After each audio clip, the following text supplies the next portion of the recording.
morning. It's the main event. I'm your humble host, Stephen McCollum, and you know him affectionately as just a great dude. Boy, do I have stories for you guys.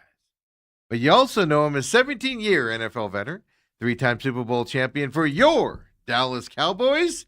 Folks, the man, the myth, the legend, Dale Hellestrae is here as well. Good morning, Stephen. How are you? Seems like there's a little stress in the office today. There's no stress today. You're yelling at one of your employees. You're not talking to the other one. What? People are running around like chickens with their head cut off. Who am I not talking to? Well, we'll keep that. You? We'll keep You? that away. That's fine. No, it's just some people have to learn. I didn't yell, first of all. I was making fun of him. Second of all, you don't, right before showtime, you don't go, this is wrong over there. So now we're going into the show knowing something's wrong. Don't know what. Yeah, exactly. And there's nothing wrong with it, by the way. But yeah, you don't do that right as you're going on air. Oh, you don't go, oh, you're wearing that right before the camera flips on. Like, who does that? Somebody that you know pretty well. D-backs off to a stellar start here. We have to talk a little bit about the D-backs coming up today with some of their moves they've made. But I told you yesterday we'll talk a little IFL today as well with the Rattlers, just with Coach Guy after the game the other night. Yeah, it's got some things I talked to Dale about as an offensive lineman. I'm fascinated to hear what went on there. Real quick, because we didn't even touch on it yesterday. Yeah. We should have. James Harden got arrested. Oh, well, yeah. So I read that, and I was like, yeah, I'm not surprised. But I was kind of surprised on why he was arrested. Okay. It just doesn't seem like a guy that walks around with a gun, but apparently he is. That, or did he get pulled?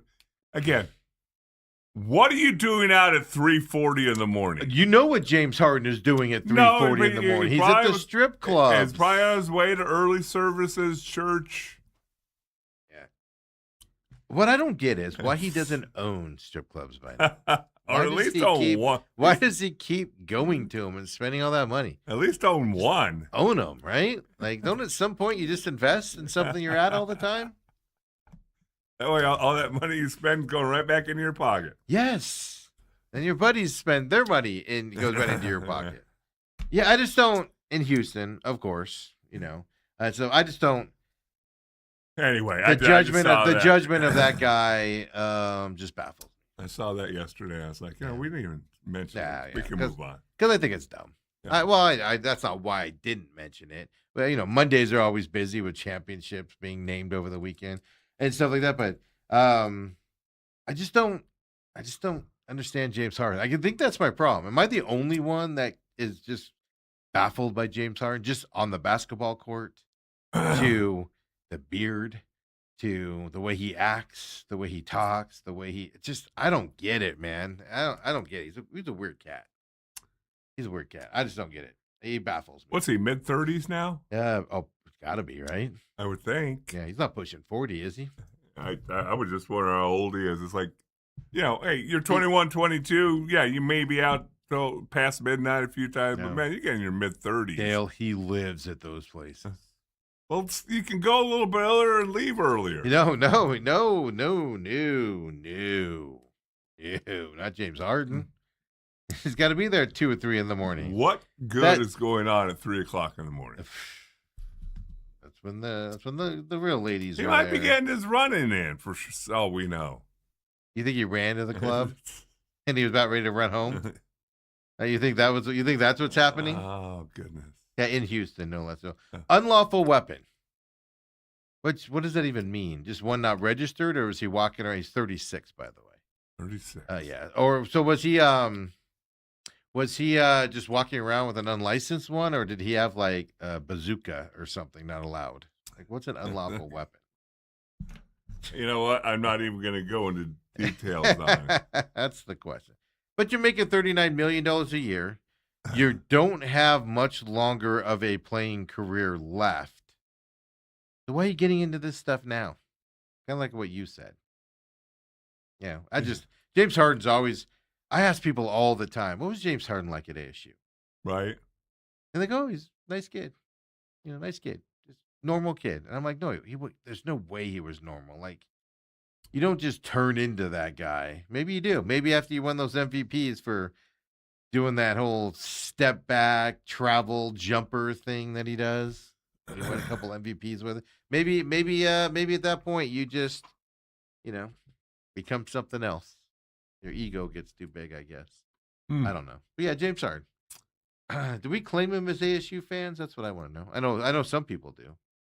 Well, he's the second highest pick ever in ASU basketball history. Can you name me the highest? Before your time. Well, I know. That's why I'm going way back. I was going to say Byron Scott. Nope. Before that? Yep. Ned Wolk. He was a coach. Ned Wolk. Basketball? Yeah. No looking. I'm not no looking at all. looking. I'm trying to, man, before the 70 run and everything? 2 years before, 2 years after I was born. Oh, I wouldn't know that then. Jumping Joe Caldwell. Yes, I know, but I would no idea. Went second. I would say, where did he go? Went second overall. Even I could have looked that up, Dale, and it wouldn't have told me. I would have been like, that's not right. Really, I would have thought it would have been maybe those 70 teams and stuff like that. Right. But I know it wasn't anybody sooner because like Diagu and was that? He had Fat Lever, and he was a first-round draft pick. Oh, that's right, he was. I don't know how high he went, but forgot about Lever. Yeah. I don't know why we have to call him fat all the time. Yeah, because he ain't fat. Seems kind of mean. He ain't fat. Well, it's okay to call a guy fat if he's not. What did Harden get drafted at? He got drafted number 3. Was it 3? Yeah, by Oklahoma City. Good for him. I knew it was Oklahoma City. Good for him. When I think of ASU basketball play, I mean, he's one of the better ones that's come through here. Don't get me wrong, but I think of other guys before I think of him. Now, in the college ranks. Now, when you get to the pros, obviously, it's a different story. But is he the best ASU pro player ever? Boy, I think you can look at Fat Lever had a really nice career. Yeah. So did Byron Scott. Is that who I'm thinking of? Byron Scott? Is that the right name? The Laker coach, Cleveland coach for a couple years. Well, let's see here. I just pulled this up because there's a couple names. It's interesting. No, there's some big names there. Joe Caldwell's the highest pick. He's the second. I don't think he had it. He didn't have as good a career as Harden's had with MVPs. He went on to win a gold medal in the '64 Olympics. Became a multi-time All-Star. Yeah, in both the ABA and NBA. But no, that's what I was going to say. He was ABA though too, right? But but Harden, Harden has what, 2 MVPs? He's a former NBA MVP, multi-time scoring champion.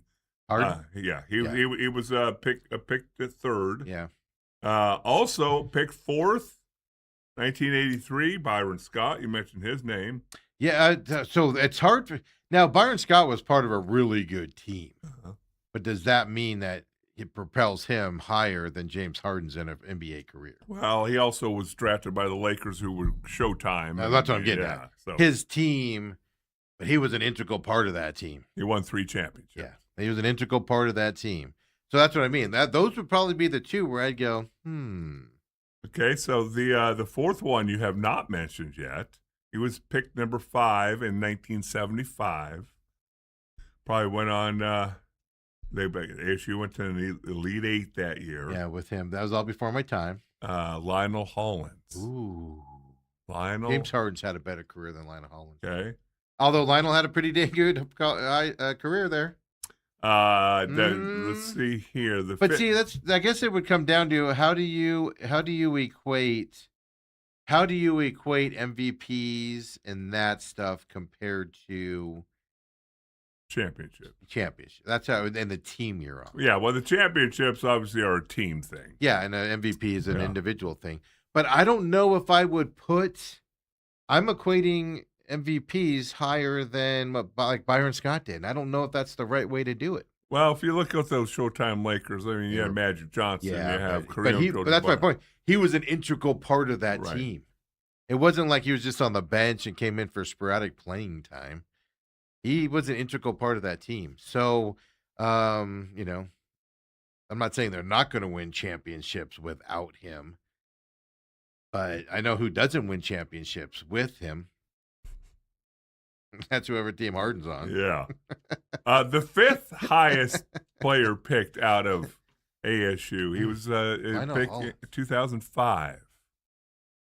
You mentioned his name also. Ike Diagu? Yeah. Ike Yeah, Diagu. he pretty much went straight to the He European leagues. He has the school's all-time career scoring record. I think of him before I think of Harden, at least as an ASU player. I think of him before I think of Harden every day of the week in college. Not Headache Smith. Oh my gosh. Oh. I know, I got the wrong guy here. The guy that shot like 77, the shooter, had like 77 points in a game. Holy cow. Mike Bibby's brother-in-law.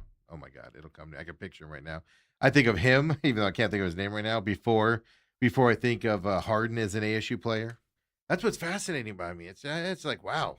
In terms of ASU, not pro career at that point. Yeah. Let's see here. And then the sixth highest drafted player out of ASU, Fat Lever. Mm-hmm. In 1982, he's picked 11th overall. He had a pretty good career too, though. And then you got, in Denver a lot, a little bit in the ABA and then NBA. That's the problem. Does the ABA side kind of hurt those old-time guys compared to, And then Alton Lister in 81 was 21st overall. Your boy. You're excited about Josh Christopher, the 24th overall pick. Yeah. Mario Bennett. Mario Bennett, who I'm thinking of. 27th overall in 1995. I think of Christopher before, but only because I knew he was a, high draft pick for a guy that came here and did nothing. Right. In those COVID years, his potential was there, but I think of him. But so I think there's 3 or 4 guys in my time frame. Now I can't go back to Fat Lever. I didn't see them play at ASU and stuff like that. Even Byron Scott I remember him from a Lakers before I knew him at ASU. But I don't know. I think of 2 or 3 guys before I think of James Harden at ASU's career. Now in the pros, the guy you're thinking about scored all those points. Yeah, Eddie House. Eddie House. Yeah. Okay. I was thinking of Bennett. I was thinking of Mario Bennett, not Eddie House. Yeah, but Eddie House scored that big points. Then okay. According to Sun Devil source, the top 10 basketball players of all time. Yep. Eddie House number 1 at ASU, not including pro career. Eddie House is he scored 77 sharpshooter. Yeah. Got to the pros and Fat Lever's number 2. Okay. Byron Scott number 3. I won't argue with those. Alton Lister number 4. Okay. Jeremy Veal. No idea. Remember that name? Yeah. Mm. He's in number 5. I don't even think he's in the rafters. Mario Bennett. Yeah. Ron Riley, 92 to 96. No idea. Headache Smith. Headache Smith was a dang good player. Yeah. Headache Smith is the first player when I was growing up. Was the first player where I went, that kid's good. Then you kind of got into ASU basketball as a kid. Was Headache Smith, and then of course, the stuff. And then Steve Beck, 83 to 87. Yeah. Don't know him. No clue. And then Paul Williams, who went to St. Mary's High School. I played against him. When was that list obviously compiled a while ago? I don't know if I had joining. This was well. Here's the thing, though. I mean, because I don't think of James Harden as like one of the great ASU basketball players. That was my point. I personally think of 2 or 3 players before I get to his name, and that's me discounting the guys before I was born. Right.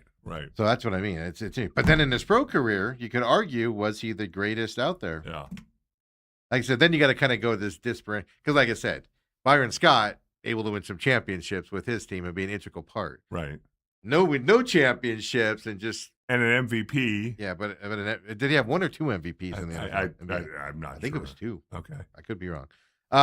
But yeah, so do you factor that in a little bit more is kind of the question. I just thought it was interesting. I know I just want to touch on it. Oh, yeah. And then you got drunk, typical ASU fashion. Gambling and guns. Wow. So you're talking about Sunday evening and the surprising outcome in Glendale. Yeah. Oh, you don't want to start with Diamondbacks today? No, I'm just kidding. I thought you wanted to talk about that. I'm just kidding with you. Because you're always like, you always leave Diamondbacks till the end. The one day they had a good game yesterday. Yeah. We got to have a Pavin Smith discussion today. Because isn't that ironic? Because I talked to you guys about this Now, I'm as negative as everybody else on Pavin Smith. I just have come to the conclusion, and we'll go to IFL in a second. I just want to get this out. Okay. I've just come to the conclusion Pavin Smith ain't going anywhere. They love this kid.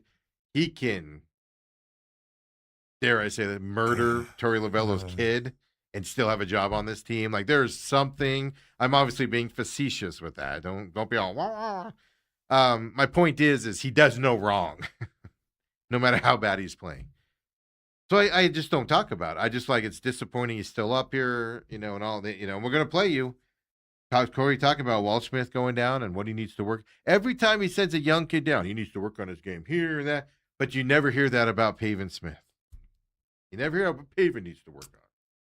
And then what does Pavin do yesterday, Dale? Well, So, you say it's yesterday, hilarious. I think we did say he was batting 105, and No, you said exactly. that's not a misprint. Yeah, because you couldn't believe it. And then what does he do last night, Dale? So I just want to point out, this job will humbug you. 50 points higher one day later. And a giant home run yesterday. That was just unbelievable. He hit that thing out of the moon, man. Yeah. It's still orbiting right now. So I just wanted to point out. We'll talk Diamondbacks coming up, but I just wanted to point out sometimes this job is humbling. But when I did hear some explanation about Walt Schmidt, he had been slumping. He came in. Yeah, but he's not 105 slumping. No, Dale. but he if you went over a certain amount of time, his batting average, and he was striking out a lot. But you expect young kids and stuff. I have Tori's comments before the game yesterday. I went and got them. We'll play those later on as well.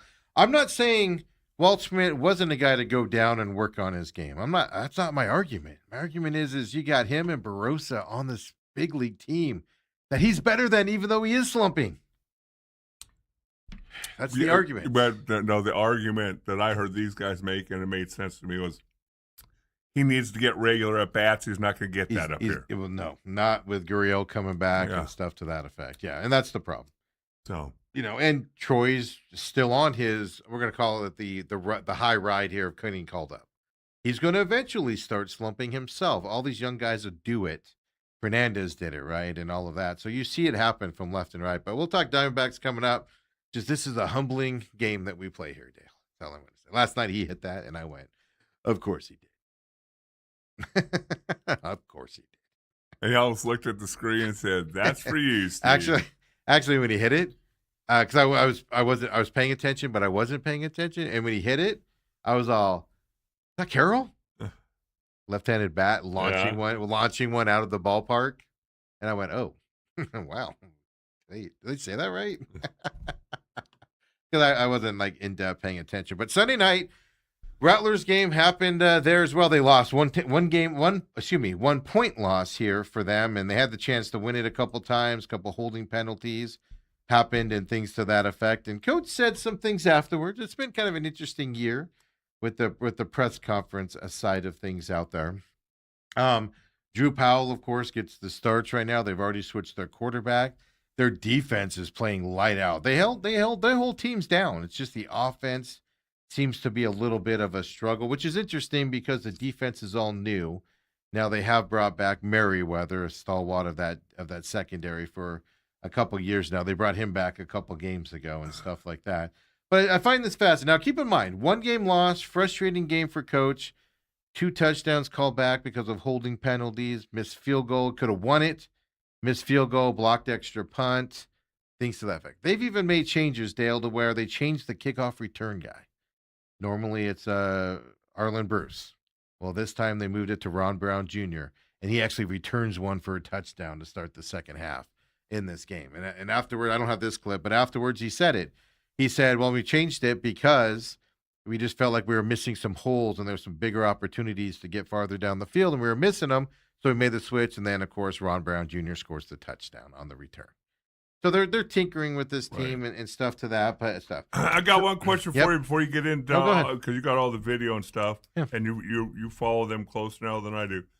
I know a few games back, Kevin Guy kind of gave up the offensive play calling and was just a defensive guy. Okay, and I have a clip on that. This is what I want to talk about. I'm just curious if he's still doing that or nope. It's still the kid. Okay. Now the question I wanted to ask but I focused on other things in this, and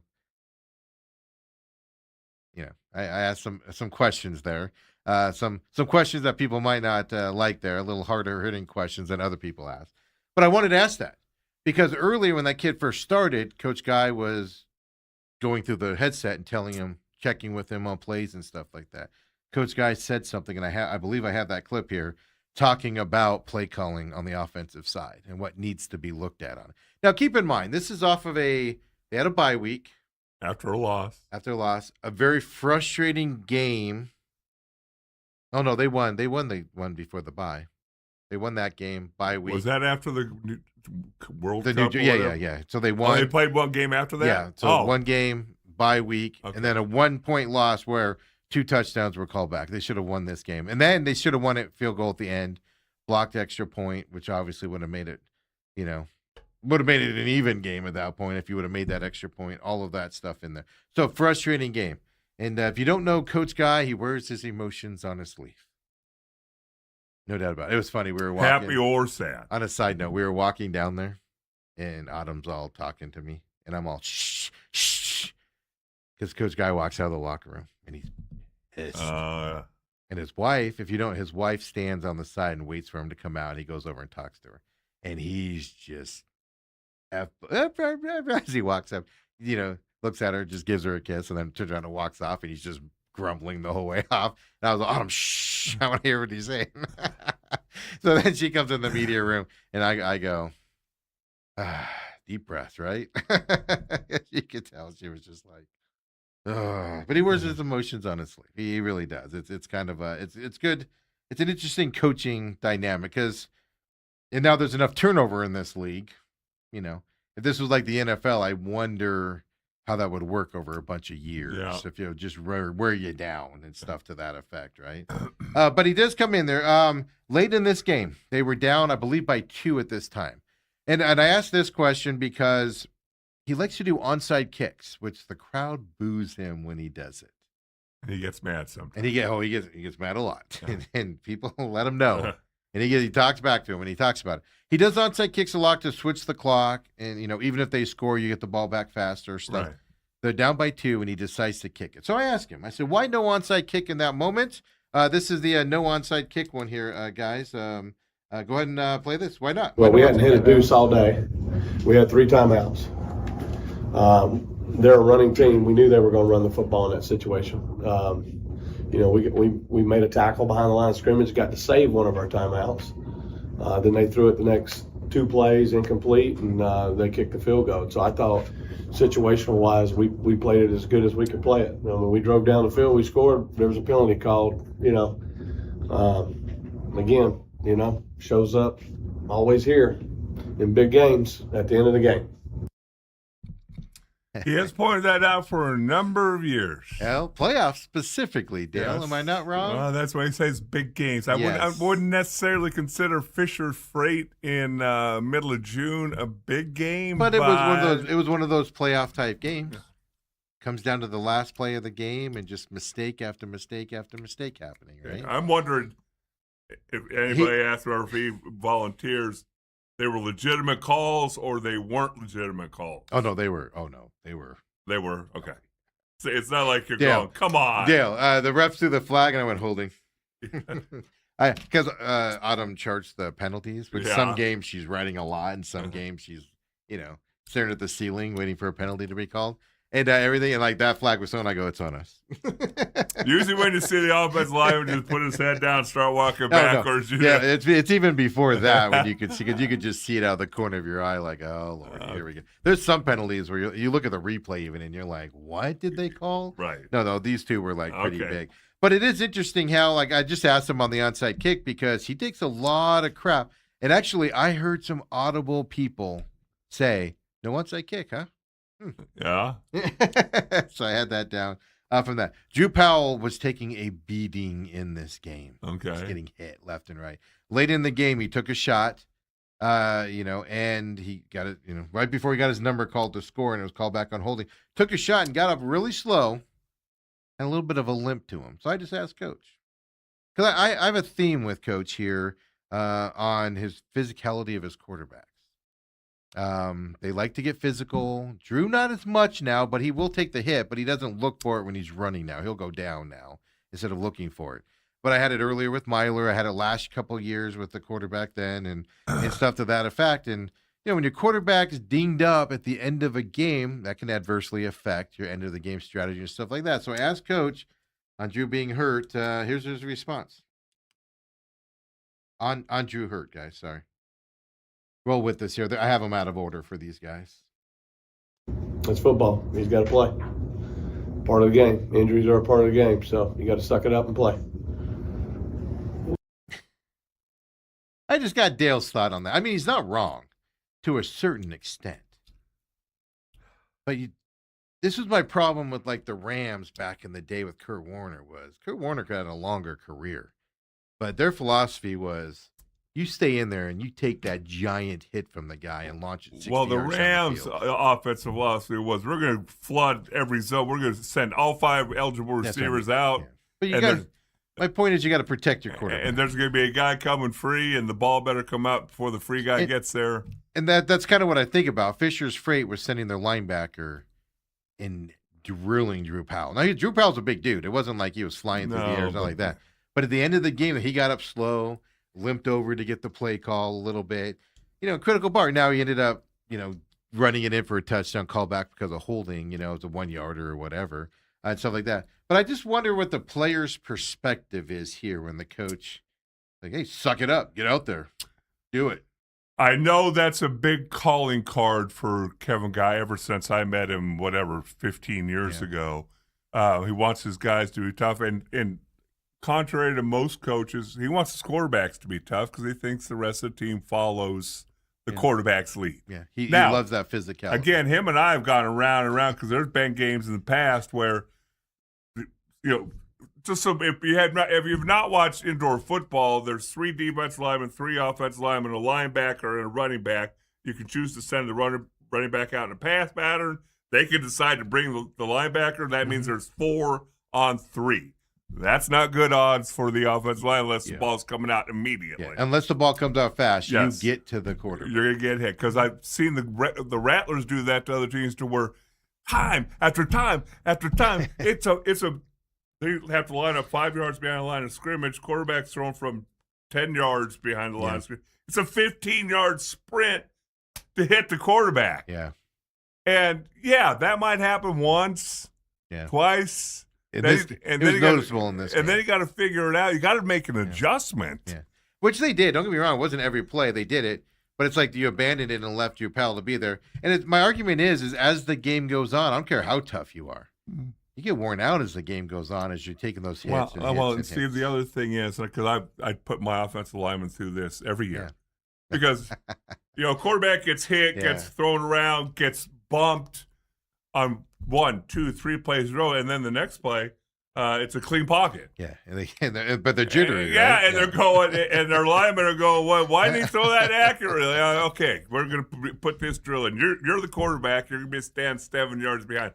One time somebody's going to smack you from behind, and you're going to throw the ball, and next time maybe he's going to smack you from behind. Yeah.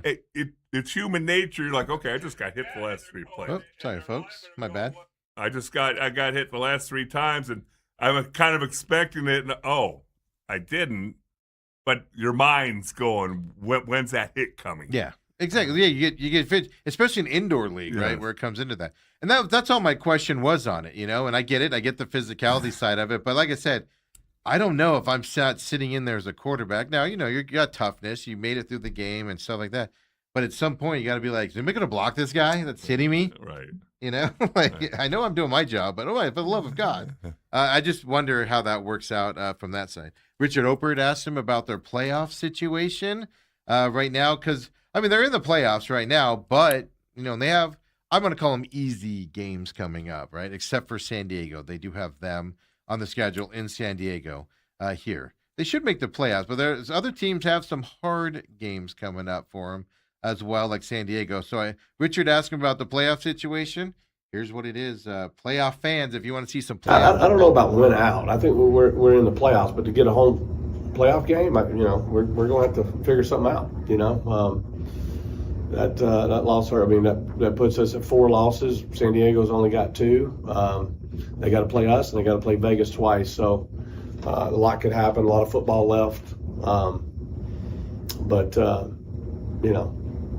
these teams that are mediocre or below average are continuing to change their personnel, and this is something I've preached to the team all year, that you can't get caught looking at records at this time of the year, because these indoor teams are like basketball teams. You only need 1, 2, 3 changes, and you're all of a sudden a different team. And you look, you got some teams, 2 teams in our conference that picked up have been losing and getting their ass kicked, and they went out and got 2 quarterbacks, and both of them won this weekend. So there's no gimme games. There's a lot of parity in this league.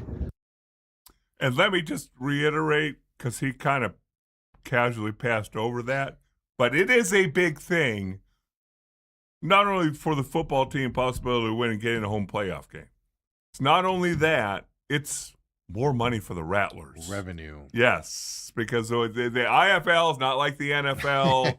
it's completely different. They're not road home splits and especially all that. for the Rattlers, because they have the biggest. I think they're still leading the attendance. They always usually are 1 or 2 in attendance in the IFL, so it's even a bigger deal for them. So you get one more game, and usually you get close to 10,000 fans there at a game, and. So right now, Vegas is 9-2 overall, which is hard to believe the way that they play, that they've lost 2. San Diego's 8-2. Rattlers are 7-4 now. Sugar Skulls are 5-6. They match up this weekend. That's what he's talking about. You could be now. They're third. The top 4 teams get in, right? Then San Antonio's 4-7. That's the other team that switched quarterbacks that won as well. Then you got Northern Arizona and New Mexico, 1-10 at the bottom side of that there. But you could easily be outside looking in here if you trip up here coming up and stuff to that effect. Now, on the eastern side, I was telling you, I think the winner's coming from the east. Green Bay's already clinched a playoff spot. They're 10-2. Jacksonville's 9-2. Then you get 6-5 for Orlando and Tulsa. 6-6 for Fisher's Freight with that win. Quad City Steamrollers 5-7. So it shows you the parity of the league, what he talks about here as well. But then, Coach was asked, his feelings on this team after the bye week and whatever. This is where I love about coaches after a 1-point loss. They really let you know how they feel about their team. Here he is, Kevin Guy on his team. We got to come to play every week.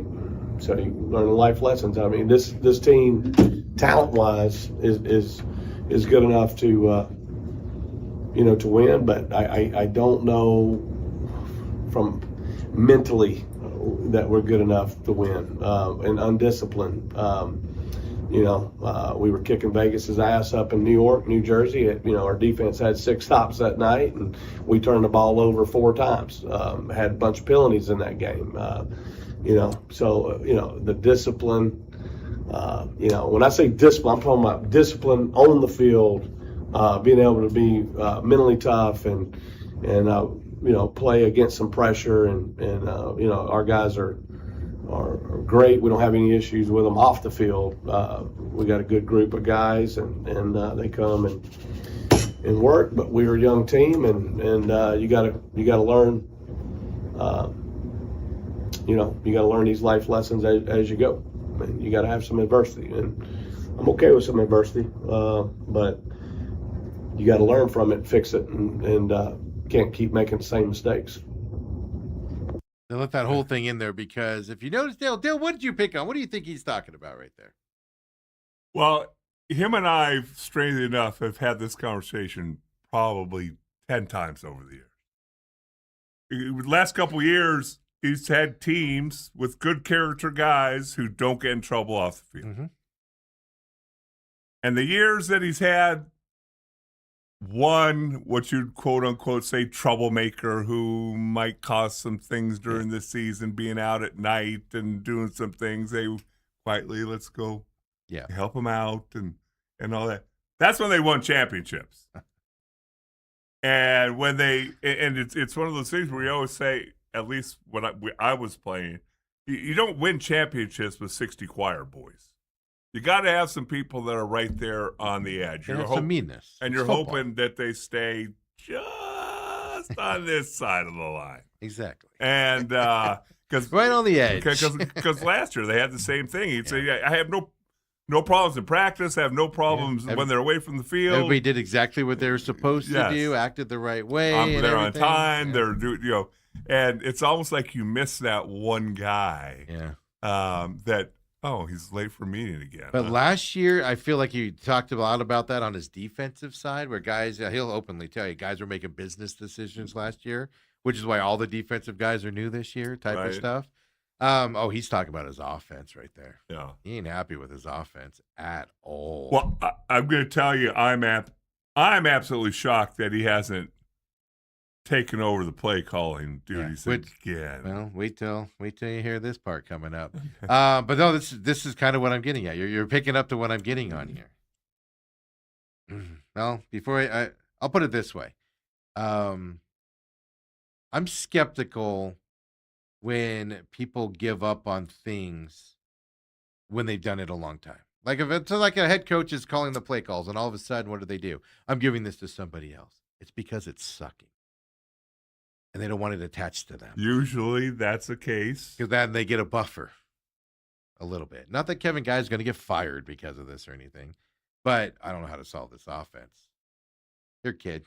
Good luck to you. I'm going to focus on the defense over here. It'd be like, because he's coached all as long as Andy Reid in one spot. It'd be like Andy Reid halfway through the season going, here, hey, youngin. Yeah. You call the play. And it's not because the offense is running and rolling and setting records. Yeah. So I do kind of find that interesting. But I asked him about offensive line issues. If you don't know, their center last year, middle of the season, gets hurt. They have to put a new center in. This year, their center gets hurt in New Jersey on those games. It's been 2 games now with this new kid in there. I hate to put it on the new kid, but there's something missing there, and I don't know how else to phrase it other than, is there a chemistry issue, whatever. But first, this is the offensive line issues one, Kobe. Let's listen to what Coach has to say about these problems. I don't remember seeing any bad snaps tonight. By the way, there were bad snaps. Obviously Mike was doing a great job for us at center, and but it's 2 years in a row that he got hurt right in the middle of the season. So, we'll start looking at, I'll have to see the tape. I mean, from what I don't remember anything from a snap wise that jumps out. I mean, there might have been some, might be involved in some holding calls. I don't know. I gotta, I do think it was, we had a block, extra point, field goal, whatever it was. And I think that was over our center, but I got to see the tape. I'm also. Yeah, I mean, I was not expecting him to go to that way. I was asking about the chemistry. Is there a chemistry issue here with the new center in there? Right. And, I don't remember bad snaps. So Drew Powell's having to go down for snaps, up for snaps. It's not always as bad, but you could tell. You notice it right away. It's not here every time. No. Like, it's got to be there 99%. And Drew Powell's a tall dude, so when he's got to go down for one, it's obvious what happens and stuff. Throws the time in the whole playoff. Yeah, well, exactly. It's kind of what I was getting to with the chemistry side, and he went that way, which tells me something there too, Dale. He knows that there's an issue here. I'm not saying it's a talent issue with the kid or anything like that. I'm not doing that, but he knows there's an issue here that's throwing stuff off possibly, and Drew did throw the ball late a couple times in this game. And the interesting thing would be if you could go back, which you could, but if you wanted to go back, was it based off of a snap that Drew had to adjust to? And he had to take his eyes off the field for a second. Right. It'd be interesting to see. But I was asking more about the chemistry side of it. And this is where I want to get your opinion on this here. So I followed up with him there and kind of steered him to where I wanted him to go. Look, the 2 guys on the right and left of the center. Does that throw them off with the ball being snapped? If there's issues on the center side, are they now going, well, I got to watch this gap because he can't get there? You start to focus not on what you're doing. You're having to focus on what he's doing as well to try to help him out. That's kind of where I wanted to lead him towards. So I asked him more specifically about that to get him into this. Here was his response, Dale.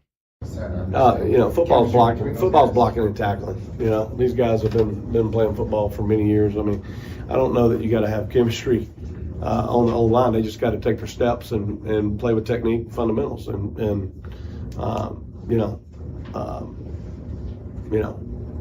got to look at some calls that we had tonight. we were really taking a long time to get down the field and score. And that's one thing I'm going to go look at. I mean, we're playing east and west, throwing screens out to the, from the outside hash all the way out to the wall. We ran outside zone on an outside hash and got nothing out of it. I mean, we got a few things that I need to address. Before we get to that second part, because that's why I left it in there. Play calling has changed on this team. Okay. It has. And that's why I wanted to ask him. I didn't get a chance to. But he said he's going to address. He brought that part up himself. So I was like, all right, I don't have to address it. But before that, he said, football's tackling and blocking and tackling. Mm-hmm. Yeah, there's no chemistry. You don't need chemistry to play offensive line. Dale, as an offensive lineman for 17 years in the National Football League, 4 years before that at SMU, high-level college, and even one of the greats over there at Aurora High School. Your thoughts on that?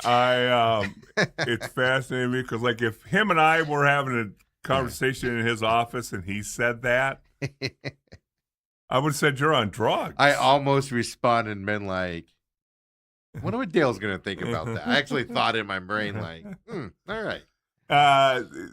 I can promise you there's a reason why when lines stay together year after year in the NFL, obviously you can't do that in the Indoor Football League, the better they become. Because there is such a thing as there's so many double teams, and you got to know how the guy to your left is going to block it. And he's got to know that you're going to be there. And I've always found it fascinating because whether it's slide protection, whether it's running slant or zone or whatever you want to call it, I got to trust the guy. If I'm the guard, I got to trust my center coming with me. If it's going the other way, I got to trust my tackles coming with me. And if you just throw mishmash people in there, or they don't like each other, or they don't know what the other guy's going to do, no, that definitely puts strain on your offense. Doesn't it also just come down to one guy is half a yard behind everybody else? The new guy wants to go a whole yard behind everybody, which then makes you have to go deeper. That's what I'm saying. When he says taking steps, it's you got to get your feet in the right spot and all that. You don't necessarily do that in indoor football, but you have to trust that the guy next to you is going to get that guy coming in through the A gap or whatever they call the gaps in the IFL. You have to be prepared that he's going to be able, and if he's not getting it, then what are you doing? You're watching your outside guy and paying attention to the inside guy, and then you get beat someplace. I'm just telling you, I've been on offensive lines where the guards will say, "Oh, I didn't get the call." Yeah, you did. You just either weren't listening or you blew it, whatever. And then that just starts a whole snafu on your offensive line. That happened in Buffalo when I first got there. It's like, you're running a combo block with the right guard. You make the call. He should know what's going on, but you still make the call, and then he doesn't do it, and you both look like idiots. Yeah. And then you're watching film. Oh, I didn't hear the call. Every fan's going, oh, God, 70's a moron. And you're like, I did my thing right. Right. I got blown up because he didn't do his thing. And then I've been on offensive lines where a guy makes a mistake, and he said, "Coach, that's on me. I screwed that up. I screwed my stats up. I screwed the call up, whatever." Yeah. And then you move on. And it's fascinating that he says, I don't think chemistry is important. Yeah, I was shocked by that because that is 90% of what you hear around offensive line. Yeah. It's all about the chemistry. You got to trust your guy to be there. Now it's a press conference. You probably went in to watch the film and then went in and went, I'm a novice. I'm not. He's forgotten more football than I'll ever know. But I've noticed not just the snap issue, kind of throwing stuff off, but I've noticed that the offensive line is not as crisp as it was earlier. They're all of a sudden, 78 Slaughter. He's not 10 yards downfield blocking like he was earlier he's only 5 or 6 yards, 4 or 5 yards down the field block because he's getting down there late or something to that effect. I've noticed that the last couple of home games, which the last 2 games have been at home as well, which is in line with that. So I found that interesting. But then the other side of it is, he ain't wrong. I chart every game. I know they do it on there, but I chart it right, left, and stuff like that. There are a lot of plays where I have to go, was that a running play or was that a passing play? Right. Because are they throwing it out to the guy? Are they pitching it to him behind the line of scrimmage? Is that behind the line? This week specifically, I have to sit there and think, was that a pass or was that backwards? So then it becomes a run. And you're like, huh, they're doing a lot of side-by-side action and not going anywhere on it. Right. So the play calling has changed also, and you saw him say that. So, interesting. Do you think he's back on the sidelines making the offensive play calls coming up? Well, it's either going to be one of two things. Either he's going to have a long week standing right behind whoever's coaching the offense. But he can talk to him and give practice. him the plays in the game. He can to keep, to keep the looking like the new guy's still calling doing it, plays, yeah. but he's not. And that's the question. I don't know if we get the answer to, even if we asked it. Of, all right, well, are you sending those plays in? Who's doing those plays? But I've noticed a very, very visible change, and there's nothing wrong with it. Arlen Bruce the fourth he played at Iowa, and you get the ball in his hands, man, and he's special. He will make guys miss. He will make guys miss that hit him, and he'll just bounce off of them. So I can understand wanting to get him the ball in the open space. So you throw it out to him and then let him do his magic. It's like all the time now. Well, I was going to say, when you say space, number one, there's not a whole lot of space in the inner four blades. Secondly, kind of depends on the defense they're running, because that space, if you got press coverage on that side and you throw the ball, by the time the ball gets there, DB's there too. And one thing I brought up yesterday, kind of alluded to it, is a lot of times these games can be boring. And it's kind of weird to say when it's an 82-81 ball game. Yeah. But when you're scoring every pass play and you're scoring, you're just like, all right, anybody going to play some defense here? Right. And that's the Rattlers style of offense. It has not been their style of offense last couple of games. It's been methodically drive down the field because they do that side to side. And then all of a sudden they'll go 5 yards deep, get the first down. And then it's side to side again, or run play. They're running outside instead of up the middle now and stuff to that. So they're taking a long time to score if they go down and score. And what hurts them is they drive down the field, miss a field goal, turn the ball over on downs, and you don't score, but you have the ball in their league. 3 minutes is a long time. And all of a sudden you don't get points. That hurts you in the long run from that perspective. Well, you almost wonder if they're trying to protect the new center. Well, that could be the case too. We're Fastballs going to run outside. We're going to get the ball out quickly. Not throw the ball down the field where the big plays come from. I hate to pick on the kid because, nothing tells me he's not good. But, look, it's, you get a new guy in there, and it's to me, it's noticeable on the sideline. It's just ironic, and that's, so I had to lead him to some of those answers. But he started alluding to that a little bit, like Richard starts off the press conference, Richard Oper, legend in this game. And he kind of started alluding towards that. So it was on his mind. So then it's easy to just ask those questions when he's already thinking about it and stuff to that effect. But I just wanted to get your thoughts. No chemistry on the offensive lines needed, Dale. At all. Kind of disappointing. Go out there and play. Yeah. Call him later and yell at him, would you? When we come back, we'll keep it rolling. Bruce Cooper's in the house. Coop! Let's get him in here. We'll do a little short segment here with Coop, and then top of the hour. Have him for the whole hour there as well. We got to talk Diamondbacks. Can Coop talk for an hour? I don't know if he's got. I don't know if he's got that stamina at his age anymore. Really, I was gonna say, yeah, because he will talk for 2 hours if we let him. That's the problem. We got to cut him back. Come on back, folks. The main event.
And we're back here, main event. That's too good. Bruce Cooper's here, of course, on Tuesdays, and he's already said he has a problem with me. Yeah, Yeah. I mean, Steve, if he in any way, shape, or form is going to try and criticize the NC2A or the Big 12 Conference for their stances against Mr. Brendan Sorsby, we have a major problem. And by the way, Yeah. this is before we came on camera. This is before you say good morning, before you make the introductions about the legend. Yes.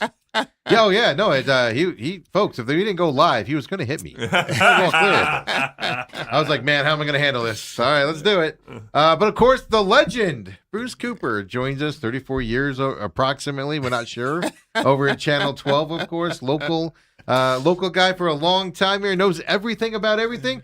We talked earlier about James Harden. I want to ask you, first of all, welcome back to the D-backs thing. Last week you wore a Texas Rangers jersey.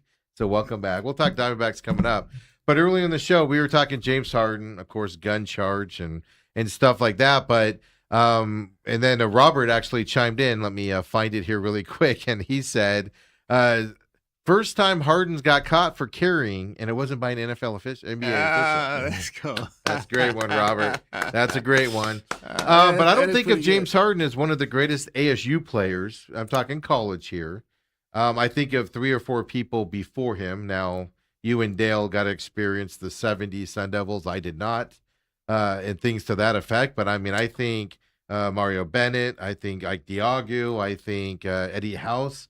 All before I would even get to James Harden as an ASU player, which is ironic because then he was drafted number 3.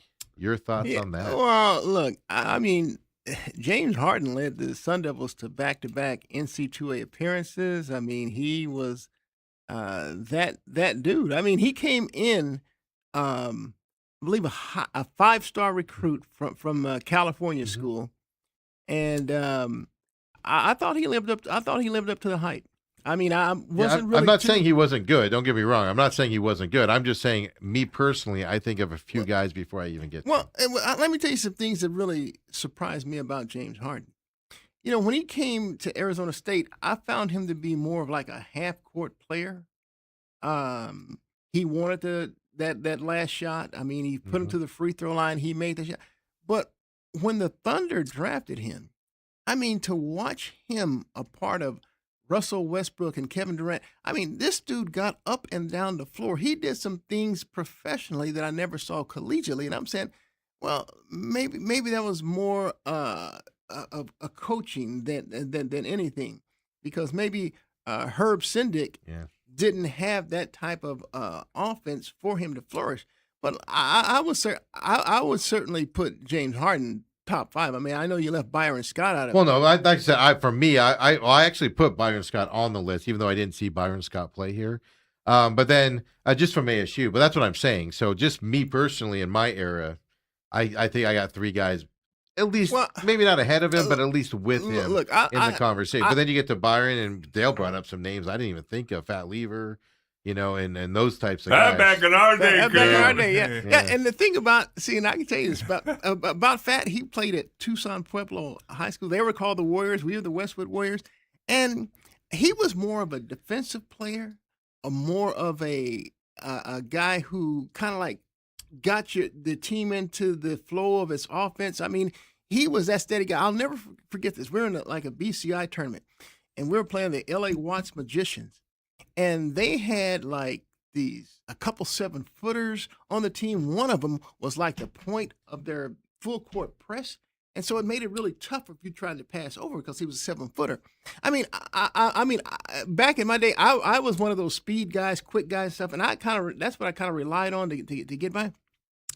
Dude, they were swarming. And I'll be honest, they had me rattled. And so they beat us by like maybe 20, 25 points, LA Watts Magicians. Yeah. I mean, the next night, I'm sitting in the bleachers because, you know, our game's a little later, and Fat's playing. Because they had a team, Phoenix All-Stars and Southern All-Stars, and so he was with the Southern All-Stars. Okay. And they're playing the Watts Magician. And Fat has this, like, cavalier look on his face. It seems like nothing rattles.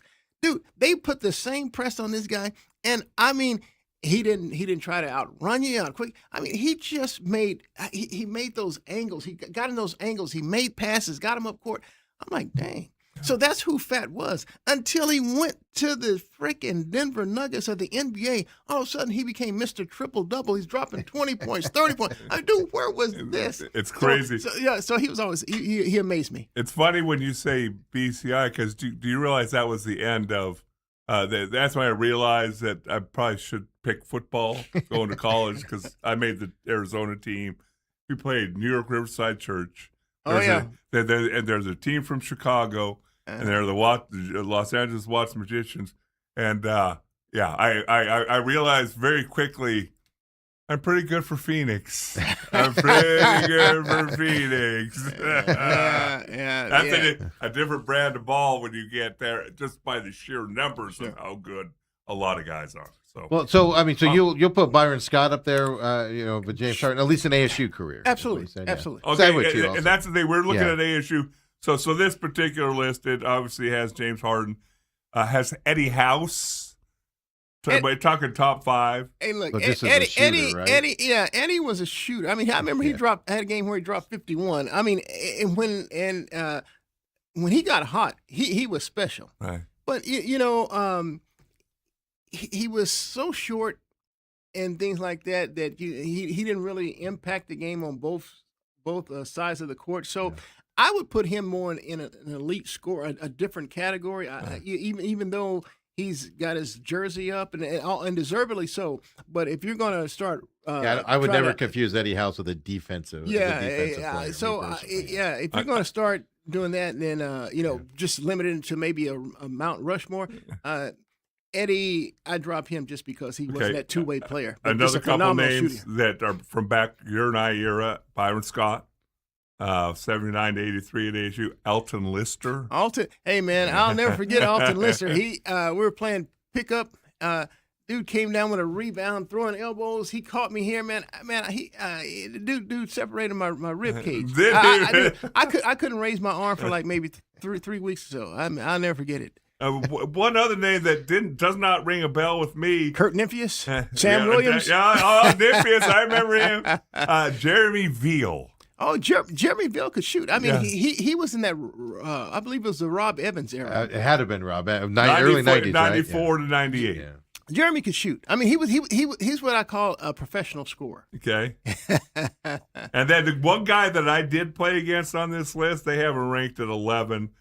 Paul Williams from St. Mary's High School. Yeah, Absolutely. I played his year ahead of me. I played him as a junior. Yeah, and that it's just some of these names. Matter of fact, Paul played with Fat and Byron and those guys on that, and I think that's the last really great ASU team. I think they were like maybe 26-6 or something like that. They had a really gaudy record. They were pretty good. So, I mean, that was a list there. But then the big question was, it's ironic that I knocked James Harden down on the college career, but is he the best ASU player going to the pros? Well, I'll put it to you like this. I think he's a first ballot Hall of Famer, and I don't know that ASU has any alumni from that basketball era that is in the NBA Hall of Fame. Okay. So if you base it just on the totality of his career, both collegiately and professionally, I think James is going to be number one. Because I truly believe, based on his sheer numbers that he's put up alone, he's a Hall of Fame NBA. Well, that's what I told Dale. I said because I think highly of Byron Scott. Sure, but obviously an integral part of that Showtime Lakers. But sure. He had Magic, Kareem playing with them. Karambis. I mean, come on. But no, he had some talent around him. But he worked as a team, and he was an integral part of that team. And then you got the guy like Harden, who can't win anything. No team can win anything with him on it. But as an individual, he's really good. So where's the trade out there? 3 championships or whatever it is, 4 with Byron Scott with the Lakers. He had 3. 3, yeah. And then and then James Harden, and MVPs, and and his stats there, but an individual player. So where do you kind of look at that? Yeah. But once you get to the Hall of Fame category, like you said, I mean, then it's like obviously one's better than the other. Yeah. See, here's a problem with Byron and relative to that. When you look at the start measuring those championships, that Lakers team, Magic, Kareem, Worthy. Actually, I forgot about Worthy. They're all NBA Hall of Famers. Yeah. Byron is not. Yeah. So then you have to put him in that category with Michael Cooper and Rambis, where they were very integral parts. Oh, he's better than of the Rambis team. was. Oh yeah, well, there's no question. Look, Come on, stop hey, being you know, insulting. I'm gonna tell you guys this. It's hard for me to take Kurt Rambis serious. Because we at Channel 12, we had the Suns Jam Session show, and we just used different personalities. It was with Cotton Fitzsimmons, with Charles Barkley, yeah. with Penny Hardaway, with Jason Kidd, and yes, with Kurt Rambis. And I'm telling you, this Rambis, he did a lot of goofball stuff for us. I mean, just look. There is a stretch again where he was just pretty much a bench warmer for the Suns. So we did a skit on his show where what does Rambis do to keep himself occupied during the game, because he's not getting in. So before the game, I mean, we stopped at like a Circle K. We bought a bunch of just candy, licorice, and he's taping them underneath his seat in the bench. I mean, he just did goofy, stupid stuff. He was a different cat. Oh, he was, and then I tell you, there was one that I really loved. Still is, I'm sure. We're acting like we killed him off, but yeah. He went golfing with Jay Taylor, so he it's kind of like his off season. He got a lot of off downtime, so they were going to shoot some golf. So just him and Jay Taylor, they're dressed in fatigues. They go into the golf shop, expecting to get guns and rifles and stuff. And so they're trying to figure out how they can use a club and a golf ball. They thought it was primitive. And they're just, the bunkers and stuff like that. I mean, I just can't take Kurt serious. He's the general manager up top, and I can't take the dude serious. I didn't know it went to those levels. I knew he was a silly dude and stuff like that. I've heard the stories with Pat Riley amazing. back in the where Pat Riley would just stare at him sometimes and just walk off and stuff. Yeah. Robert says, "Isn't the Basketball Hall of Fame not the NBA Hall of Fame?" Yes, basketball, your total accomplishments and. But they're not. Things to that, But that's not in it. Well, that's just what I said. If you look at the totality of their career, which includes, the NBA. Yeah, but then you also got this era where James Harden perfect. I still hold it against him. Perfected that step, that giant step back three. You're driving Kick forward, your leg and, out. And all of that. And I still hold that against him. I think Coops. I've always said I was doing that back in Westwood back in 1978. Hey, let me tell you something. There was a period where James was just an assassin. Yeah. But Yes. when it came playoff time, him and Chris Paul are two dudes that I could never figure out at playoff time. Yeah. I mean, they're either going to get hurt, or they're going to be wildly ineffective from what they were during the regular season. You saw that this year. I know he's older now, but you saw that this year with Cleveland. It was like more turnovers than points every game until like the last one or something. But let's take our top of the hour break here. Come on back. Just wanted to get that from you. We have Sorsby we got to talk about. Me and Coop are going to fight openly on air about this, apparently. Diamondbacks, they sent down Waldschmidt, Pavin Smith up. We'll listen to what Torrey said about that. We'll listen to Torrey talk about Pavin last night after Pavin humbles us all, who's been asking why he's still on this team last night. We'll talk about all that as well. So come on back. The main event.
And we're back here. Main event here on this Tuesday. The legend, as we call him. He doesn't like it. But you know what? He has to put up with it He here. acts like he doesn't like it. Steve has it right. Steve has it right. Yeah, that's not what you text me every day. Stop calling me legend. I'm not coming back in.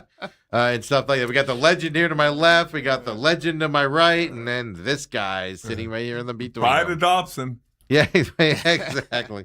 Me and Toby Wright, two best guy. I do have a picture of, on a separate note, I do have a picture of Coach Clark's plaque over there at the Glendale Arena. I showed Autumn that the other day. Look at the guy that made you get off the little piece of It bread. wasn't him. It was, it was Clark that yelled at me. Yeah, You're talking about the Dobson football Dobson, coach yeah. who guided them to a 1987 state title? Here's what's One and amazing. only? Yeah. Here's what's, and then you got, yes. And then Westwood won it in 89, right afterwards. We came back. I believe it was 88. That was 88 or 89. My sister went to Westwood when they won because it. it was, and like I told you, it was Albie Lopez who quarterbacked that's right, yeah. that Westwood team. Yeah, so I mentioned one time Dobson won it in a late age, and he's like, "No, they didn't," and I'm like, "No, they really did. I swear to God, they won it one year." Had the Wright brothers. That was the Wright brothers then. That was and all them. But that's the thing. I was reading his plaque, and it's like, 1970. Like he was at Dobson before I was born, and he was still there. And I graduated in '95. Who? At Clark. Yeah. He was a student at Dobson? No. Oh. Coach. Okay. Obviously. Well, I knew he was a head coach. But then you said no, he was there then before. I was there. No. That's what I mean. He was before I was born. He was coaching at 77. I see. I get it. I'm a little. But slow. I figured even out. then, you got McConnell, the basketball coach, who's still there. Yeah, Rick McConnell. Yes, McConnell? Yeah. His son's now head coach over at St. Mary, Mickey, who of course played at Dobson. But he was there, I think, in the late 70s too, and he's still there.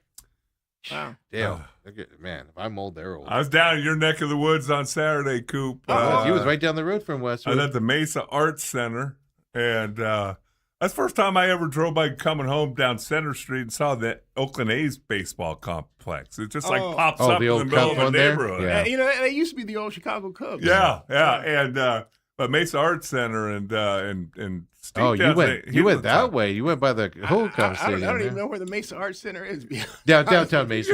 You know, your wife doesn't make you go see plays. Hold on. You know where I Milano don't do Music that. is, right? Huh? You know where Milano Music's at, Probably right? on Main Street You've been, somewhere. yeah, it's right there on Main Street. Yeah. So my 4-year-old granddaughter had her first recital, Coop, so I drove all the way down there. All the way. Yeah, you went the long way out of there. Going No, all we the way took up the there. 101 down, but there's construction.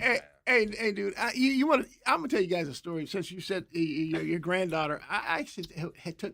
So I had to take my wife. I mean, I had to take my daughter to these recitals. Yeah. I worked swings, and so my daughter had these practices in the morning. My wife's off at work in the morning, so I had to take her there, dude. So the first day I go in there, I think there was like maybe a dozen girls. Yeah. And there were 11 women with all the instructors women, and I'm the one guy in there. Yeah. So I sat down, and then they started. I could tell that they were having conversations that it was uncomfortable to have because there was a guy in there.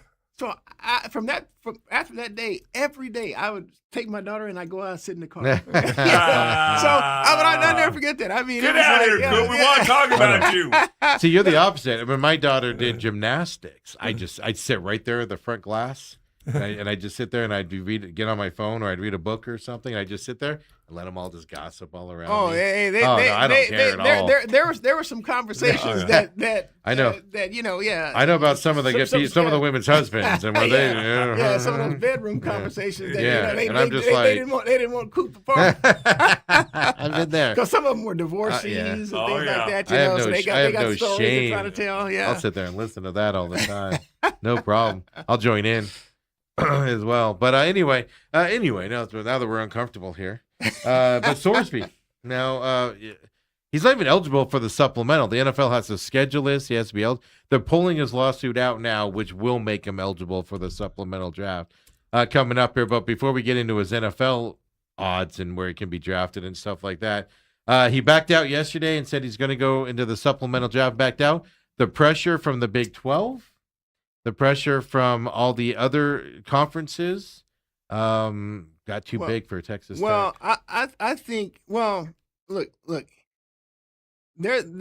Texas has an AG, Attorney General Ken Paxton. Mm-hmm. and you know, if you follow some of his political ideology, I mean, you just can't go along with the guy on that. But here's the deal that I didn't appreciate: he sent some letter, a threatening letter, as I took it. No, it was a threatening letter. Yeah, There's no doubt about it. He yeah. told the Big 12, "You do anything, Absolutely. and we're coming after you." Dude. I mean, dude. Yeah. That's not your position. That's not your job. Right. It was such a bad miscalculation. He sent that letter. The big booster from Texas Tech told everybody, "We will sue the crap out of you if you do something." He sent that letter. Oklahoma's AG and another AG both came out within 12 hours with rebuttal letters saying, "Big 12, we got your back. Basically, go do this." Yeah, and that was the monumental mistake that Texas Tech did. They thought they were going to scare everybody to back down. But they had the back. To me, there's no question about it. They had the backing of the Texas AG. Oh, which 100%. is just so wrong. It's not his job, his position to step in this in any way, shape, or form. So they put my favorite part, if you know anything about law, they filed that 47-page legal thing with the federal. I read it yesterday. I know because I'm a glutton for punishment. well, he didn't have any time. I know, but they put as one of the exhibits, they put that Texas AG in there as an example of Texas and Texas A&M or Texas Tech, excuse me, and the state of Texas going against and not allowing the Big 12 to follow its bylaws. Yeah, it was like the number one of the major things in there, and they would have lost so unbearably bad in this federal lawsuit that's why Sorsby's not there. Look. I don't know. I wasn't going to put it against Texas Tech. I mean, obviously, there's some powerful. Texas Tech had the backing of some powerful people, and they were prepared to use it. And so I like the fact that the Big 12 met and they wanted to challenge the Texas ruling. Tech ruling, you know, and want to stick to their bylaws. I mean, they're citing the Sherman Antitrust Act. They were going to come down with something hard on Texas Tech, and Texas Tech went the legal route and had to back down on it, which I think is phenomenal because I didn't think the way the Pac-12 fell apart, was, Michael Crow and everybody trying to force stuff into things, and people were just like, "We're out of here," and stuff to that effect. So that doesn't always work, and the Big 12 stuck together in this. I think it was the right thing to do. The Big 12. I mean, even for the NCAA as a whole and the Big 12 as a conference, there's something called integrity. Mm-hmm. And for the sanctity and integrity of both the NC2A and the Big 12 conference, I applaud Brendan Sorsby and whoever his support people are who said, "Hey, man, we may lose this, and you'll miss a whole year. Why don't we just go to the supplemental draft now? We'll put it." And he said yes. And here's the deal. And you best believe the Cardinals will probably be in the conversation for that. Let me tell you something. They should be. I don't pretend to know the law. I don't care about the law. I know the law can be broken, and if you have the right guys behind you, you can get away with it. I didn't even think about that. I'm thinking about Sorsby, one dude in this whole turmoil in college football and on him. But it's his fault, Dale. I'm not saying that it wasn't his he fault. has to be accountable for his sins. I'm not saying that it's not his fault. But what I'm saying is, I don't think I would have even cared as far as he did because of all the scrutiny. I would have skedaddled 3 months ago. Well, doesn't this hurt the way it's been drawn out? Doesn't this now hurt him? Some teams won't want him because it all came out, right? No. And look, there was no question to me when I read this Texas judge who says, "Oh, it could cause irreparable harm for the guy," and look. So we're gonna let him serve that 2-game self-imposed penalty or ban by the school, and yet he's going to have to continue with his therapy for substance and gambling abuse. Yeah. Oh, I thought it was alcohol and gambling. Yeah, just gambling. Okay, gambling. Okay, and we don't know about the alcohol. Dude, are you high? I mean, come on, look. Every player is subjected to this, and so you don't want your league or even your conference compromised by saying, "Look, okay, there's rules. Look, kids out there, you can get away with breaking the rules, and yet you don't really have to have any major penalties behind Oh, that. they You know, legalize gambling with this deal. Yeah, To yeah. bet, go gamble all you want, and you can get an injunction and play the whole Yeah, year. yeah, You yeah. go out. It's just That's what they did, so yeah. many things wrong about that. But that here's the thing that I have an issue with, Coop. Love to get your take on this. We've all known, you've known, I was Absolutely. part of it, that college sports is unscrupulous. Players got paid in college when they're not supposed to get paid. I know it's legal now, and there's a certain amount. It's almost like the unwritten rules of baseball. You can do certain things, but you can't do certain things, and all that. But I think this has became such a public outcry that there's no way he's winning that case, and he's going to move on now. Yeah, and I think that was smart on his part, and like I said, it saves both the NC2A and the Big 12 conference. You know, they can still go forward and say, hey, we No- will no not gambling. we will not be compromised. But you know, they can get that, because the minute that your integrity is compromised, man, you've lost a lot. Yeah. Well, the other side is I believe this was going to turn into a deeper fight if this would have continued. You know, he played at Cincinnati for the last 2 years. What conference is Cincinnati in? Big 12. well, Big 12. So how can Cincinnati, I brought this up yesterday, Cincinnati's going to vote against Texas Tech when Texas Tech is going to say, well, he played at Cincinnati for 2 years. That was allowed. Yeah, Why and- isn't it allowed here? and- They and- knew about it. Yeah, and I think So you're going to have a lot of messiness in this. Yeah, well, I think the both of us, and I think maybe I say all three of us agree that when it was all under the cap, you know, under the hat, you know, secret. Not a lot of people know about this. Right. The minute Sorsby transferred, Cincinnati dropped dime. Oh, I have no he- doubt about it. And I wonder is if he went to a school outside the Big 12, would they have dropped No. the dime? No. They would have went to an ACC school. I think first of all, just to be clear Probably about not. this, it did come out in court filings. A gambling site notified federal agencies. The federal agencies are who notified Texas Tech. But you can't tell me that somewhere in there wasn't somebody going, "Hey, you gonna screw my team?" Well, Cincinnati called the. Well, that's Yeah. the thing, yeah. Look, But that's the other benefit of this that people don't know about on NAL. Next big time transfer that transfers out and goes to your rival, is drop what you know, because they investigate these guys. And there's the other true sign point here. Texas Tech said, now we don't know the layout of it. It was $6 million about he was getting to go to Texas Tech. We don't know if it was all paid at once. We don't know if they're paying it a month. But Texas Tech said they're not going to ask him for the money they've paid him back, whatever that amount is. Wow. Which Ask also him to pay back. Which yeah. also tells, because they would have had to go on a litigation on that, which also tells you, at least tells me, Texas Tech was the one pushing this. Oh, there's no Because now their they're like, their hey, booster is. yeah, Right. exactly. So now they're going to go, well, you keep that money for going through this and good luck in the pros. But is there going to be a supplemental draft of one? Because he technically isn't there. They said they're going to withdraw the lawsuit that did the injunction to allow him to play this year, which makes him ineligible again. And the NFL's got to schedule it. But you mean to tell me, because I said earlier, you don't think some NFL teams will back off him because of the question marks on the gambling side? I don't think so. He might drop. You know, here this is my deal, my feeling here. You can look at the history of the draft. There have been players that were still drafted in the first round. I can think of a couple who had some high speed fatality. Well, anybody from Georgia, right? well, Any defensive lineman from Georgia. I'm not mentioning any names. I'm just telling you. Well, Rashi Rice, right? Who just got out of jail today, by the way, this morning. 30 days in jail. They were still drafted. Yes.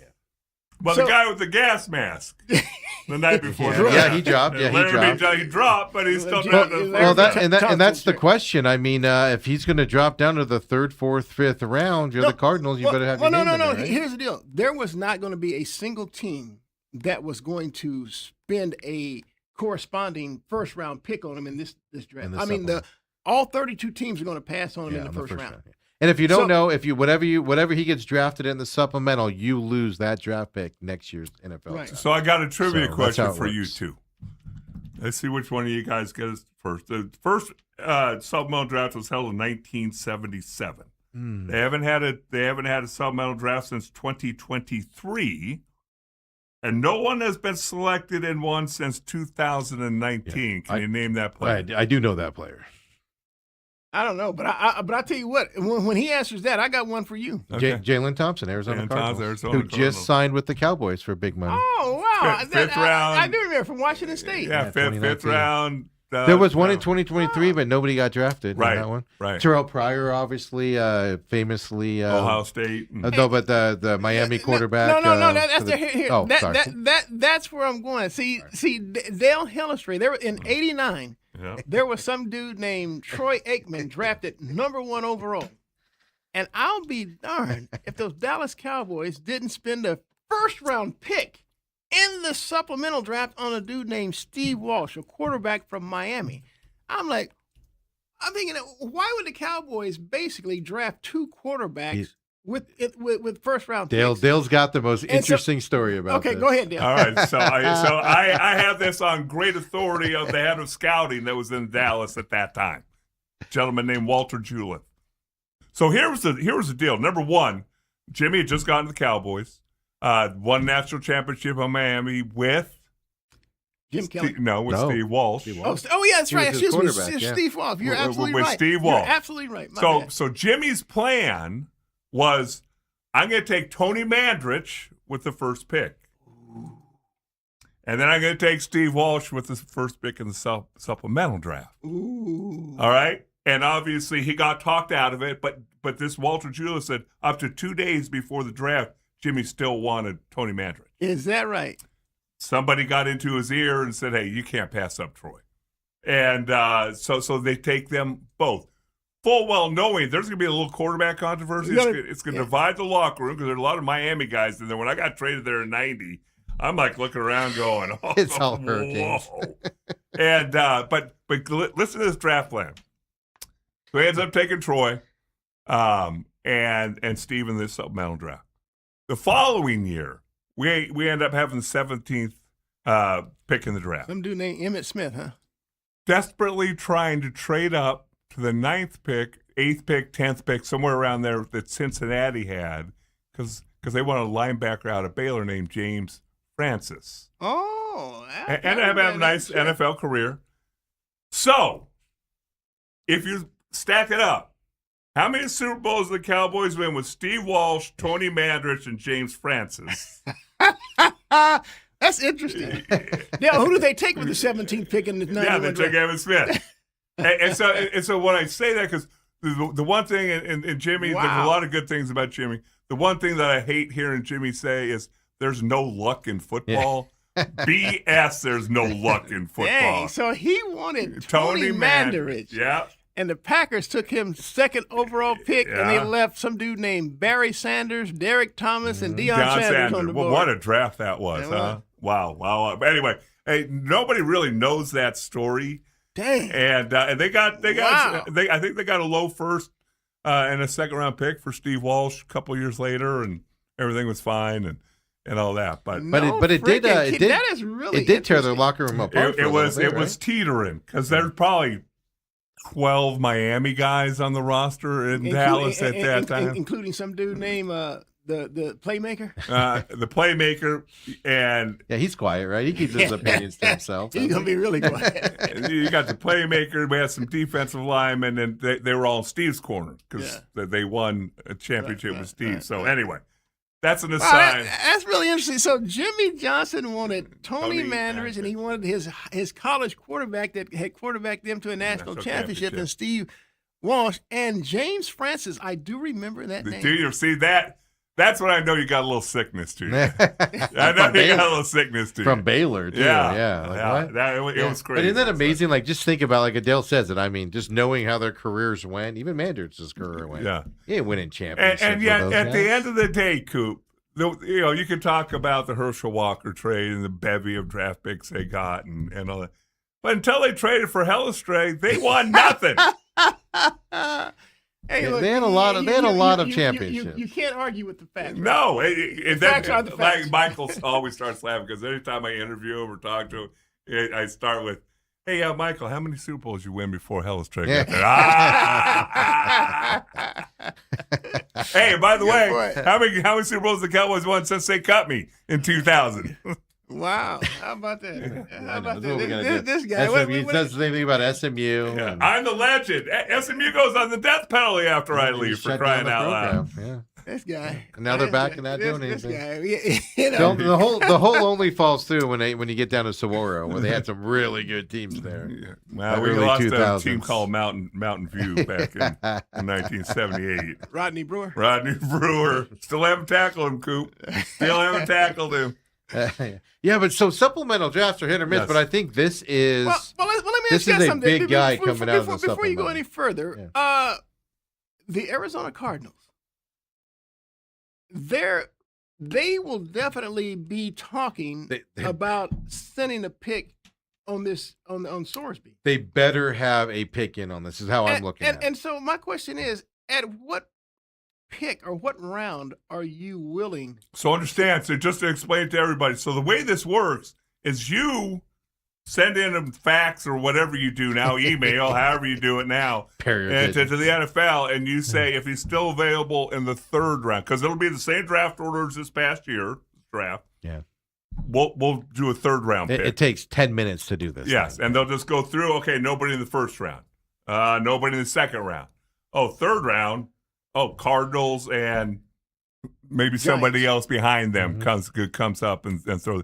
And it's just whoever his name comes up first. But you don't know who's involved or who you're going against in what round. Yeah. So it is. Yeah, It's really fascinating when you think It's kind of like the about it. waiver wire. You put your name in, and then they just go, "You got awarded. You guys didn't. See you later." What my question to you, Coop, is you're sitting here right now, you're Monty, and you're talking to LaFleur.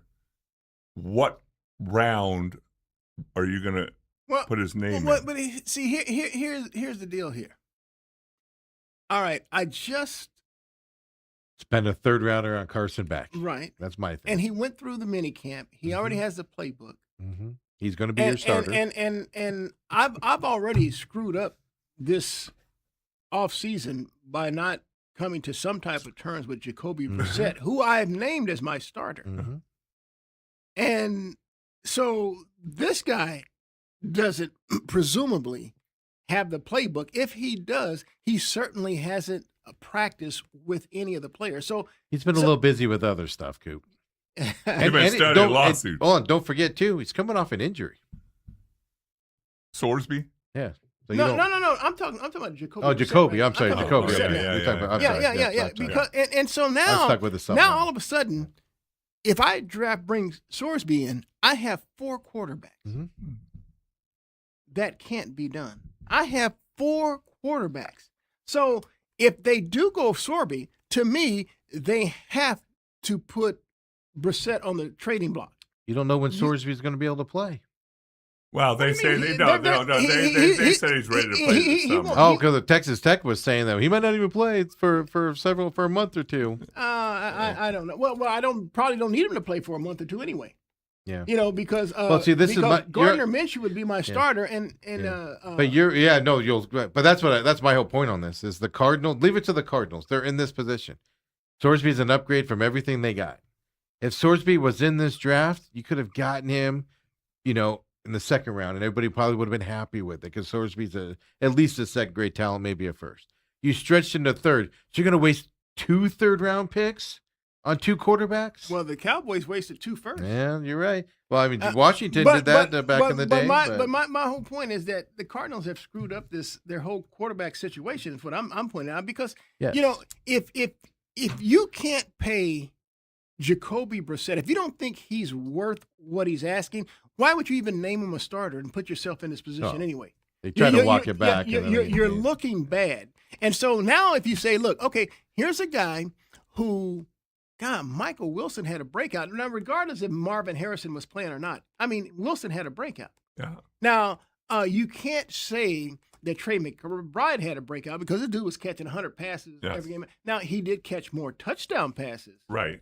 Under Didn't he a year ago not have any? Yeah, but because some dude named James Conner had like 19. Yeah.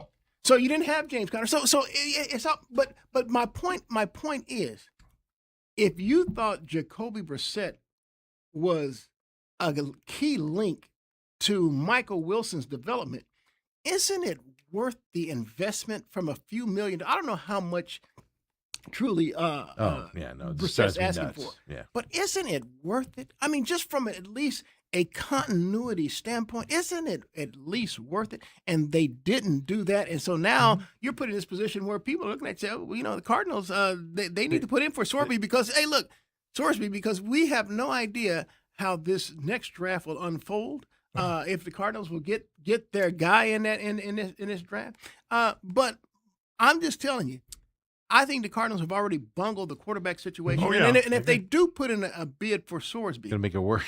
well, they now have 4 quarterbacks, and the only guy that you can legitimately put out is Jacoby Brissett. And the thing is, understand something with that. Yeah, you can try and trade him, and maybe somebody will bite and give you a 7th, 6th, 5th round or something. Maybe not till after training camp on who gets hurt. But at the end of the day, when you look at it, you can also cut him. He's got $1.9 million guarantee. It's not like it's going to kill your salary cap. If in fact you've got options in the cards, I am with you. Yeah. I think they screw up. But here's the one caveat, Bruce. They named him a starter. Here's the one caveat, Bruce. Okay. We're assuming, I think, that Jacoby Brissett is being reasonable and saying, hey, $15 million, maybe $20 million. But if he's there going, I want 30, I want low 30s. Yeah, if he's asking 20, he's being unreasonable. I'm just saying, we don't know that. We don't. And obviously, we can make a much stronger decision if you say, hey, just bump me up to 15. But for 1 year, you got the salary. The fact that when it leaked out to Josh Weinfurst and it didn't have an amount, it just said significant difference between them, told me that Jacoby's not being completely unreasonable.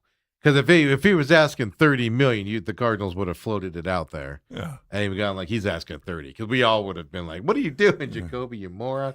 Knock it off. But if he's 10 and the Cardinals are fighting him, Yeah. But that's the problem, and I agree with you. I mean, but like I said, break this down. 3rd round pick. If they got Sorsby in the 3rd round, 2 3rd-round picks on a quarterback to come into now, arguably better talent here, with Sorsby than Carson Beck. And I love me some Beck, but definitely some better talent. So then you have all those question marks. You have 2 3rd-round picks, which 3rd-rounders can impact your team. Can you So say kind of Joe, wasting can them. you say Joe Montana? Yeah, and so you have those types of issues. But then you can look at the greatest team of the 90s and the Cowboys. They used 2 number 1 picks on quarterback. Yeah, but then you guys had to battle a quarterback that was taken in the 3rd round, and his name was Joe Montana. But here's Cowboys weren't good when they did that move, but they were going in the right. Cardinals aren't going in the right direction right now. They were fixing to go into a 1-15 year. Yeah, is how bad they were. So they were actually maybe a tad bit worse than the Cardinals are. Because that's what the 1989 draft, and then the 89 season when they went 1-15. And you're right. And so, again, they got hammered. They got hammered for 2 number 1 pick, blah, blah, blah, blah. So, again, you got to do what you think is right. Screw what everybody else says. And if you think he's a 3rd-round pick. Do they now I don't know this. Are they going to be able to meet with him? Every team going to be able to meet with him? Obviously, probably not work him out, but because his agent came out with stuff from therapists and everybody saying he has severe anxiety issues, and they hype that stuff up. That obviously is a negative for an NFL team. NFL quarterback. Yeah, the therapist literally said he has a hard time functioning in day-to-day activities. It's so bad. Well, now, that was to win the case and be eligible for college. Right. But then as an NFL team, you go, wait, what? But when you watched him play at Cincinnati, so good. he did not look like he had any type of But that's what I'm wondering. Do NFL teams get a chance to sit down with them and meet with them and run them through the doctor? I'm assuming you do, but I don't know with the supplemental draft. I don't know how you get into that. Well, they may have an independent doctor that does One them, person goes and then it. they share all the medicals with. What? So I don't know, Coop. If this was a normal situation, I was any team in the league and I needed a quarterback, depending how bad I needed one, I would take him and I would put in a 2nd-round pick for him. Well, here's the deal. The Cardinals. You have a team like the New York Football Jets. That's what I'm getting at. That desperately need a quarterback. You have a team like the Cleveland Browns who always need a quarterback, despite the fact that Deshaun Watson's coming back and you drafted Shedeur. Do you get rid of your Pro Bowler, Shedeur Sanders, for Sorbet? that a movie you make? I wouldn't call him a Pro Bowl, even though he was. It's on. Yeah. Go, Coop, it's on his record. Yeah, it is. But my whole point is that there are other teams out there, and so the Arizona Cardinals, they just assume that they can say, well, we'll spend a third-round pick.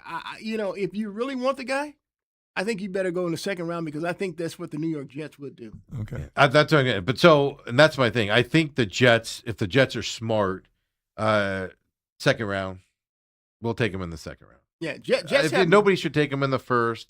Supplemental is kind of like a give me. You get a guy with some talent at a lower level of what you get. But I think the Jets would be dumb not to. And I would say that in normal situations, I expect the Cardinals to have it in the second round. I will not stand for the Cardinals taking two quarterbacks with third-round draft picks, high-level third-round draft picks that could be as well next year. You're wasting third-round draft picks that could help you when you have so many holes to fill.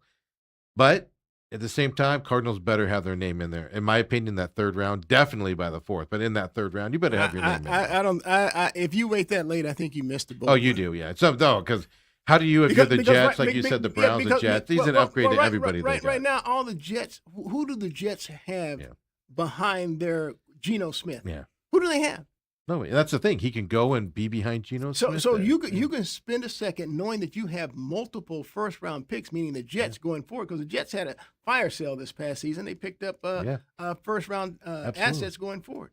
There's teams out there that should jump in on this, and then he can sit for a year. And what about the Pittsburgh Steelers? Absolutely. Yeah. Aaron Rodgers, this is last year your backup is Mason Rudolph. Absolutely. Oh, no, there's a bunch of teams that should be jumped. Because I like Sorsby. If he was in this draft, I would have been the guy in here saying Cardinals need to take him with their second round pick. If Sorsby was in this draft, he's probably the second quarterback behind, and he'll go before Ty Simpson. To the Rams at 14. Yeah. No, I don't disagree. And that's the talent that you got here and stuff like that. But just with the Cardinals taking Carson Beck at 3, I don't think you can go in there with the first or second round pick in a supplement. But the interesting thing isn't it a Cardinals thing? The Jets don't have a muddied water with this. Who is the messiest team now? Every other team can put their bid in for Sorsby, and generally their fan base would be like, oh, good, we got some upgraded talent. All the bad teams. The Cardinals do it and get him, everybody's going to flip out and call them losers and everything because they've just made the complicated system worse. Isn't that amazing how that works? Well, I'm going to tell you, look, of all the quarterbacks in next year's draft, I know when you look at next year's draft, there's people who like Arch Manning, there's people who like Dante Moore, people like Lenore Sellers. I still like Trinidad Chambliss from Ole Miss. And that's the other side. The Jets might be waiting. I think he's the best quarterback without even having the season play out. But the bottom line is there'll be multiple choices in the first round of this upcoming draft here. And I didn't even talk about Julian Sayin from Ohio State. So there's going to be multiple first-round picks. So I could look at the Cardinals and I could say that, based on what they've done, if I'm them, this is what I do. I do put in a pick in the third round, knowing that I'm likely not going to get him, because I'm looking ahead to the 27 draft where I'll likely spend my own first round pick on a quarterback. And so I asked myself, okay, of those 5 quarterbacks I just mentioned, where do I rank Sorsby with them? And despite the fact that they haven't played their next season of college football. And so those are the things that you have to look at. You have to now look at the potential, their ceiling, and things like that. And but the Jets are doing that too. Yeah. But there's no question in my mind the Jets are going to spend a second, and you only want to spend a third. And if the Cardinals didn't take Carson Beck at 3, I would take Sorsby in the second. This year. But you got to go to reality. Yeah. I know that's the problem. And so that's why. And I agree with Dale. The Pittsburgh Steelers. Pittsburgh Steelers might be a team that says, you know what?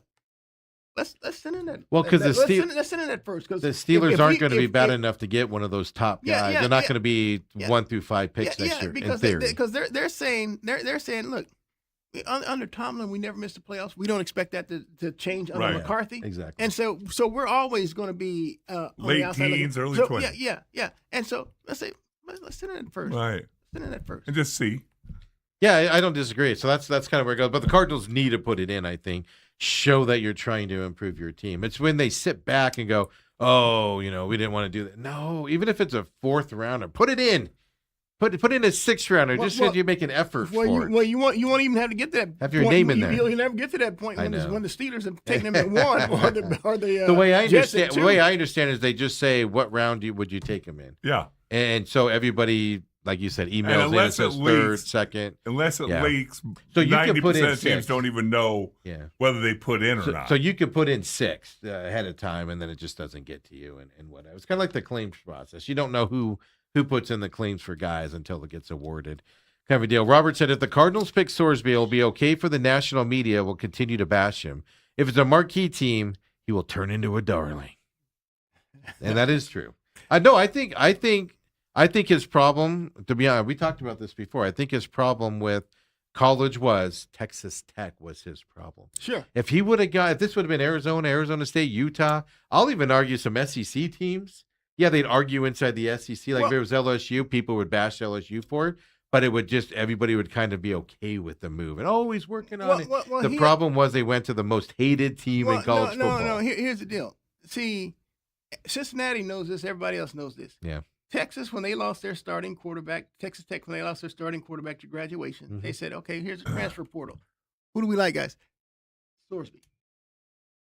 Hey, you come to Texas Tech, we got $6 million with your name on it. Mm-hmm. Oh, really? I'm out.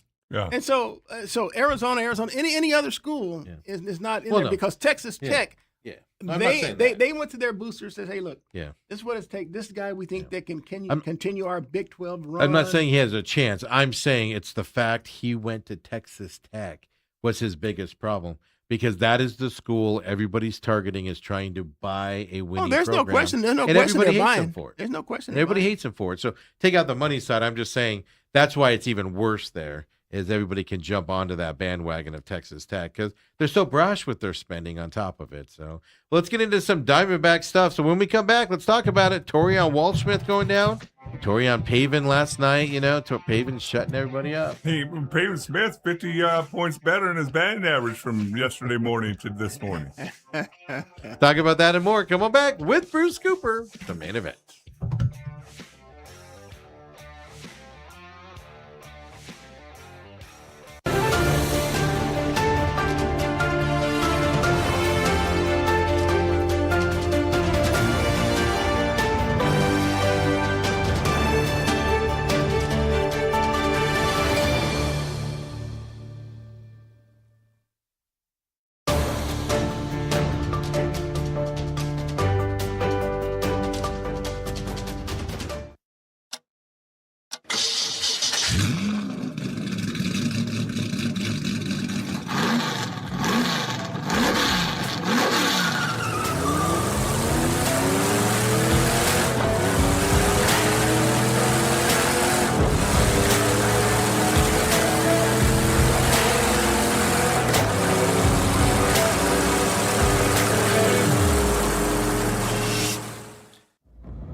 And we're back here, main event. And these two guys, he's talking about his Hall of Fame over here, and he's talking about his Emmys over here. And I'm just sitting there going, I won a mac and cheese award for most macaroni eaten. Coop's got himself a couple. I'd rather have the Dale Hellestrae resume than the Emmys and stuff. Ooh, I mean, you got 3 Super Bowl rings. You played with America's team, and I mean, dang, it's just a whole lot. Yeah, you work for America's TV channel, and I bet you got that little Bruce room that rivals anybody. Hey, man, I'll tell you something. Let me tell you how America teams work. Cowboys here for I believe it's the '96 Super Bowl against the 30. Pittsburgh Steelers. Yeah. There's a place called the Tempe Buttes. Yeah. Resort. Jerry Jones bought this place out, and it was just only for Dallas Cowboys, their family, their staff, and stuff like that.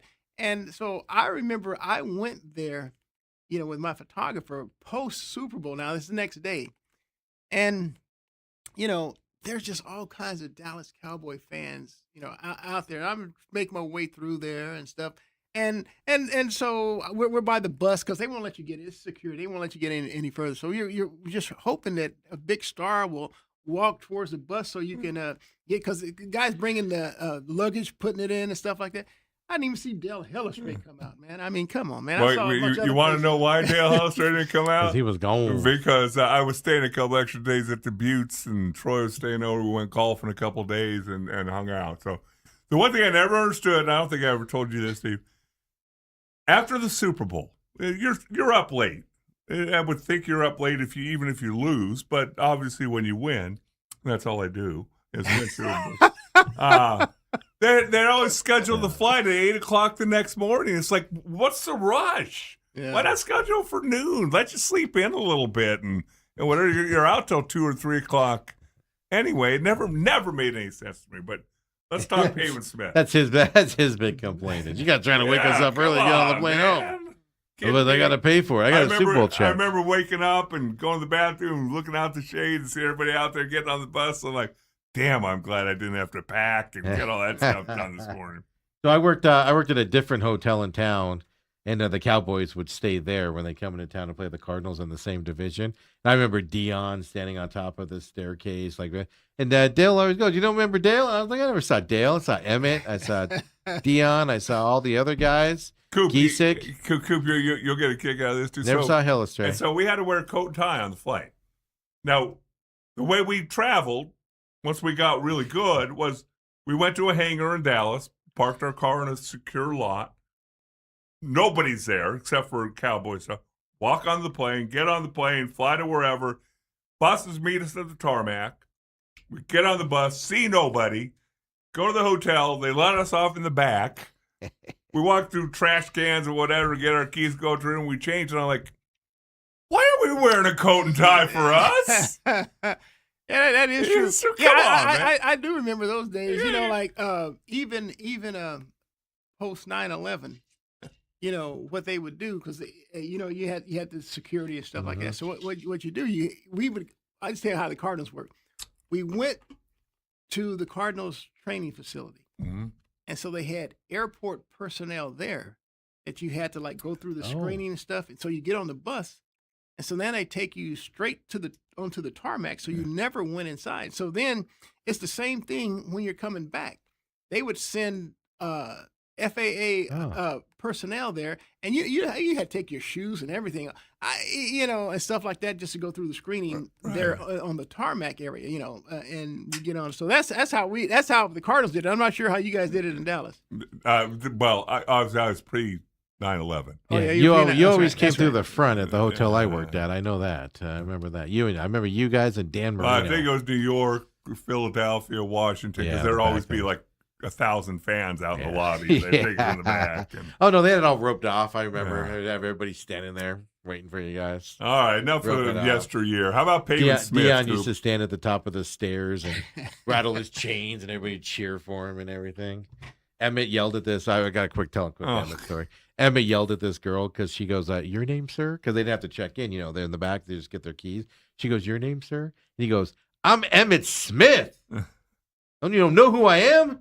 He was like, "I have no." Here you go, sir. And I was just standing there like, what a jerk. She doesn't know who you are. She's Don't like, you know who I am? Yeah, and I was just like, you're a football player. She doesn't watch football. I've heard similar stories about Dale. Yeah, no, well, that's the thing. That's why they kept Dale away from me at the hotel. They were like, stay away from that Hellestrae guy. He's dangerous. You'll fight him. But yeah, okay, Diamondbacks won last night. Yeah, they did. Won over the weekend against the Reds. Bats are a problem. Runners in scoring position are a problem. Leading into this series still and stuff like that. They're making some roster moves. They have some roster decisions. Lord Gurriel comes back. Waldschmidt gets sent down. Yeah, Your thoughts on that? Yeah. I didn't like that at all. Look. I've said here on this very show that I was trading both Zach Gallen and Lourdes Gurriel at the deadline. Well, with the issues with Corbin Burns, I guess I got to hold on to Gallen, but my position hasn't changed about Gurriel, despite the fact that he had a key RBI bloop single last night. I'd rather let those young kids continue to play and develop. At some point, they're your future. And if I'm going to sacrifice a season, let's make it this season. I mean, I'm already brought those guys up. Yeah. And they got off to hot starts. Now the league's made an adjustment on them. Let these guys stay here and let them figure out the adjustment. Hold on, are you saying sacrifice this season? Hey, look, if you look around the division, and maybe sacrifice is a bad word, but let me let them play out this season. If you look around the league right now, I mean, there's a lot of 500 teams in that second and third, and Diamondbacks are one of those teams. They're Despite the fact that they're playing this youth, I don't want to upset that apple cart right now and bring him back in some veterans. I know Torrey's big on the veterans, and so that's where he and I would definitely differ. They're 500 with the youngsters, and they're 500 without the youngsters. What does it matter? Yeah, and so the experience that they would gather would be paramount or crucial going forward. For future. Yeah. Well, here's the side though. If Torrey's not here and Hazen's not here, I don't think Hazen's in trouble, but we'll see. And stuff like that. But then you have a move, and then all of a sudden the young guys aren't as important to you anymore. But that's why you got to get them up there. But you have guys like Barossa and Pavin Smith. I know Pavin Smith hit the home run, makes us all look foolish today talking about him. But the reality is he's been struggling out there and stuff to that effect. You're leaving those guys. Walt Smith was playing better than Barossa is. He's playing better than Pavin Smith is. Now I get it, outfield compared to other positions and stuff to that effect. And things like that. It just gives a bad vibe. You want to hear what Torrey said about Walt Smith? Well, let me say this about look, for Barossa, I see what he's doing right now. When he's ready to close out a game, and I heard this stat last night. Diamondbacks are 31-0 when taking a lead after 8 innings, and so Torrey is real big on. You notice that Barossa always moves to center. Yes, because he's their Alex Thomas defensive now. Side, yeah. He can play, and so they don't. Want to use them offensively, so they can't use them offensively. Torrey sees value in that. Okay, and then if you notice that they also go ahead and use. He's already seen that Ildemaro Vargas, whether he's starting or not, he's his best defensive first baseman. Yes. So he makes that move. And Vargas's bat's quieted down a little bit over this last month. Yeah, I mean, you figured he would come back down to his career numbers. Absolutely, at some point. yeah. And so, but I get the defensive side of stuff. Okay, but I think you regret to set up a Torrey bite. Well, yeah, just even then with Waltzman, I mean, Waltzman's playing well in the outfield. Yeah. It's not like you're dropping a step down. This was before the game yesterday. Torrey talking about Walt Smith being set down. We sent out Waldy post game yesterday, and he's in a good spot. When you talk about his career and the trajectory of his career, he's exactly where he needs to be. He came here, he had some impactful moments. He learned. I call them sight lines. He got a new version of what it's going to take, or he saw the version of what it's going to take for him to come back here and be successful. Without doing that, you never know. You dream of this opportunity. He got it. He held his own. But I think there's more to him than just holding his own. I told him to come back here and have an all-star mentality because he has that capability. But he's got to figure out parts of his game. Controlling counts, not going up there trying to do too much damage on pitches that he can't necessarily do damage on. And that's just a learning experience for a young hitter. And he's going to go back down there and find his way back into this lineup at some point this year. I firmly believe. Yeah, I was gonna have to be a little bit creative with 3 or 4 guys for 2 spots, maybe 5 guys for 2 spots. Lourdes is going to play a little bit of left field. He's going to DH. Pavin's going to do the same. So I feel like I could fill in their at bats, Pavin and Lourdes in that way. But with Lawler emerging and Tommy Troy doing a really nice job, I just felt like the at bats were going to dry up for Ryan. And like I said, he was doing fine, but he's better than fine. I want him to go down there and learn how to be great, and he will be. Well, let me say this. Yep. If the at bats aren't going to dry up for Lourdes Gurriel by inserting him in place of Waldy, how would they dry up for Waldy if you don't bring Gurriel and place him there? I mean, I'm not using simple mathematics. Well, yeah, I mean that's the thing. The thing that drives me nuts is Torrey says too much a lot of times, and it's a nice thing to have, but he also gets himself into trouble with it and things to that effect. It's just he talks in circles. But Walt Smith's here's what's gonna happen. Walt Smith's gonna go down to AAA and then dominate like he did before, to where when they called him up, he can't do anything else in AAA. So we need to get him up here. He needs to experience it, and then now we'll go back down there and get at bats and become better. he's going to go down there and dominate like he did before because he's not a AAA guy. He's a major league guy, which needs to learn to hit, certain pitches and stuff like that, which he's not going to learn down there because they don't throw him down there. They throw him up here. Yeah, so every time they send a young guy down, it's how they want him to be better and do this better and do that. But anytime a veteran sucks up here, it's, oh, I just know they're going to be in the batting cages working hard, and you'll hear that with Pavin here in a second when he talks about Pavin. But that's where I get frustrated. You can't have it both ways with these guys. Yeah, look, I'd rather have Waldschmidt in the outfield defensively than Gurriel. Absolutely. And in terms of their bats, I mean, yeah, Gurriel has more. He woke up. He has more experience and things like that, but he's a streaky hitter. Right. And again, he's not my future, and Waldschmidt is. He's part of my future going forward, and so I want to give my future all the experiences, the adjustments that need to take place, that now as opposed to later. See, if I don't give it to him now, that old commercial, you pay me now or pay me later. Yes. No, yeah, I'm ready to pay now. I'm ready. What does going down to AAA and dominating in AAA like he did earlier this season going to teach Waldschmidt?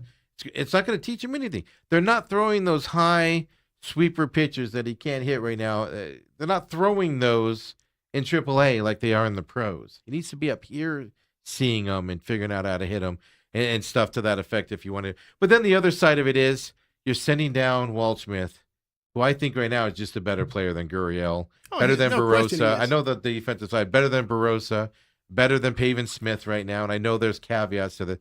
But just putting down a guy and telling him to go down there and be better, and veterans are up here 98.7, before they go to the pregame show. But she's talking and she says, well, I know there's a lot of stress with the young guys down below, causing stress on this team, and you don't want to have to rely on all these young guys down there. That's the narrative the Diamondbacks are putting out there. These young guys are putting too much stress on these veterans and things.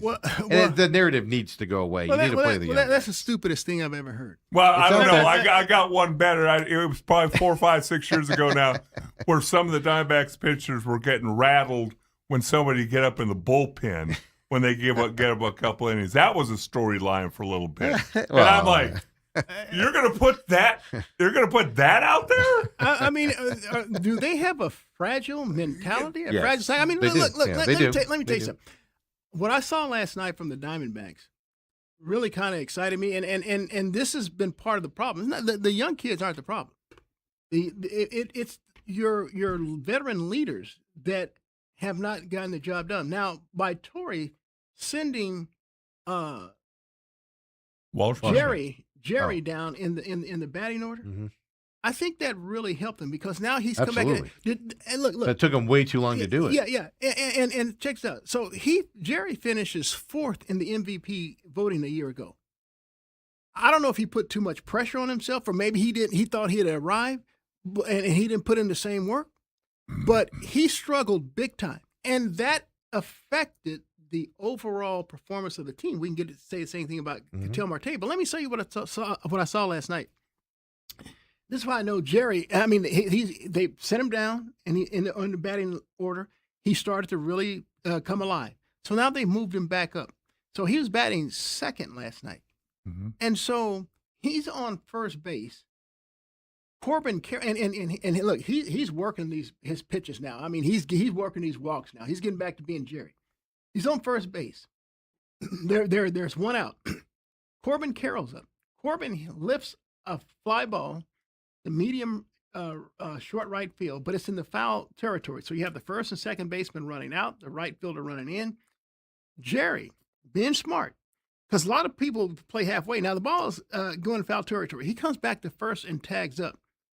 The outfielder and infielder collide, even though the second baseman caught the ball. He tagged and went from first to third, which was key because the next hitter, Gabriel Moreno, hits an infield single that if he's only on second base, he's not going to score. He scored from third base. That was key. So then, stay with me. Jerry's up again. The game is tied at 3. Jerry sends one. It's 3-2 Diamondbacks at this point. Sorry. Jerry splits the gap in left center, and Marte's on first base. It's 2 outs. I haven't seen Marte run like this. Marte scored from first on a double to the gap in left center.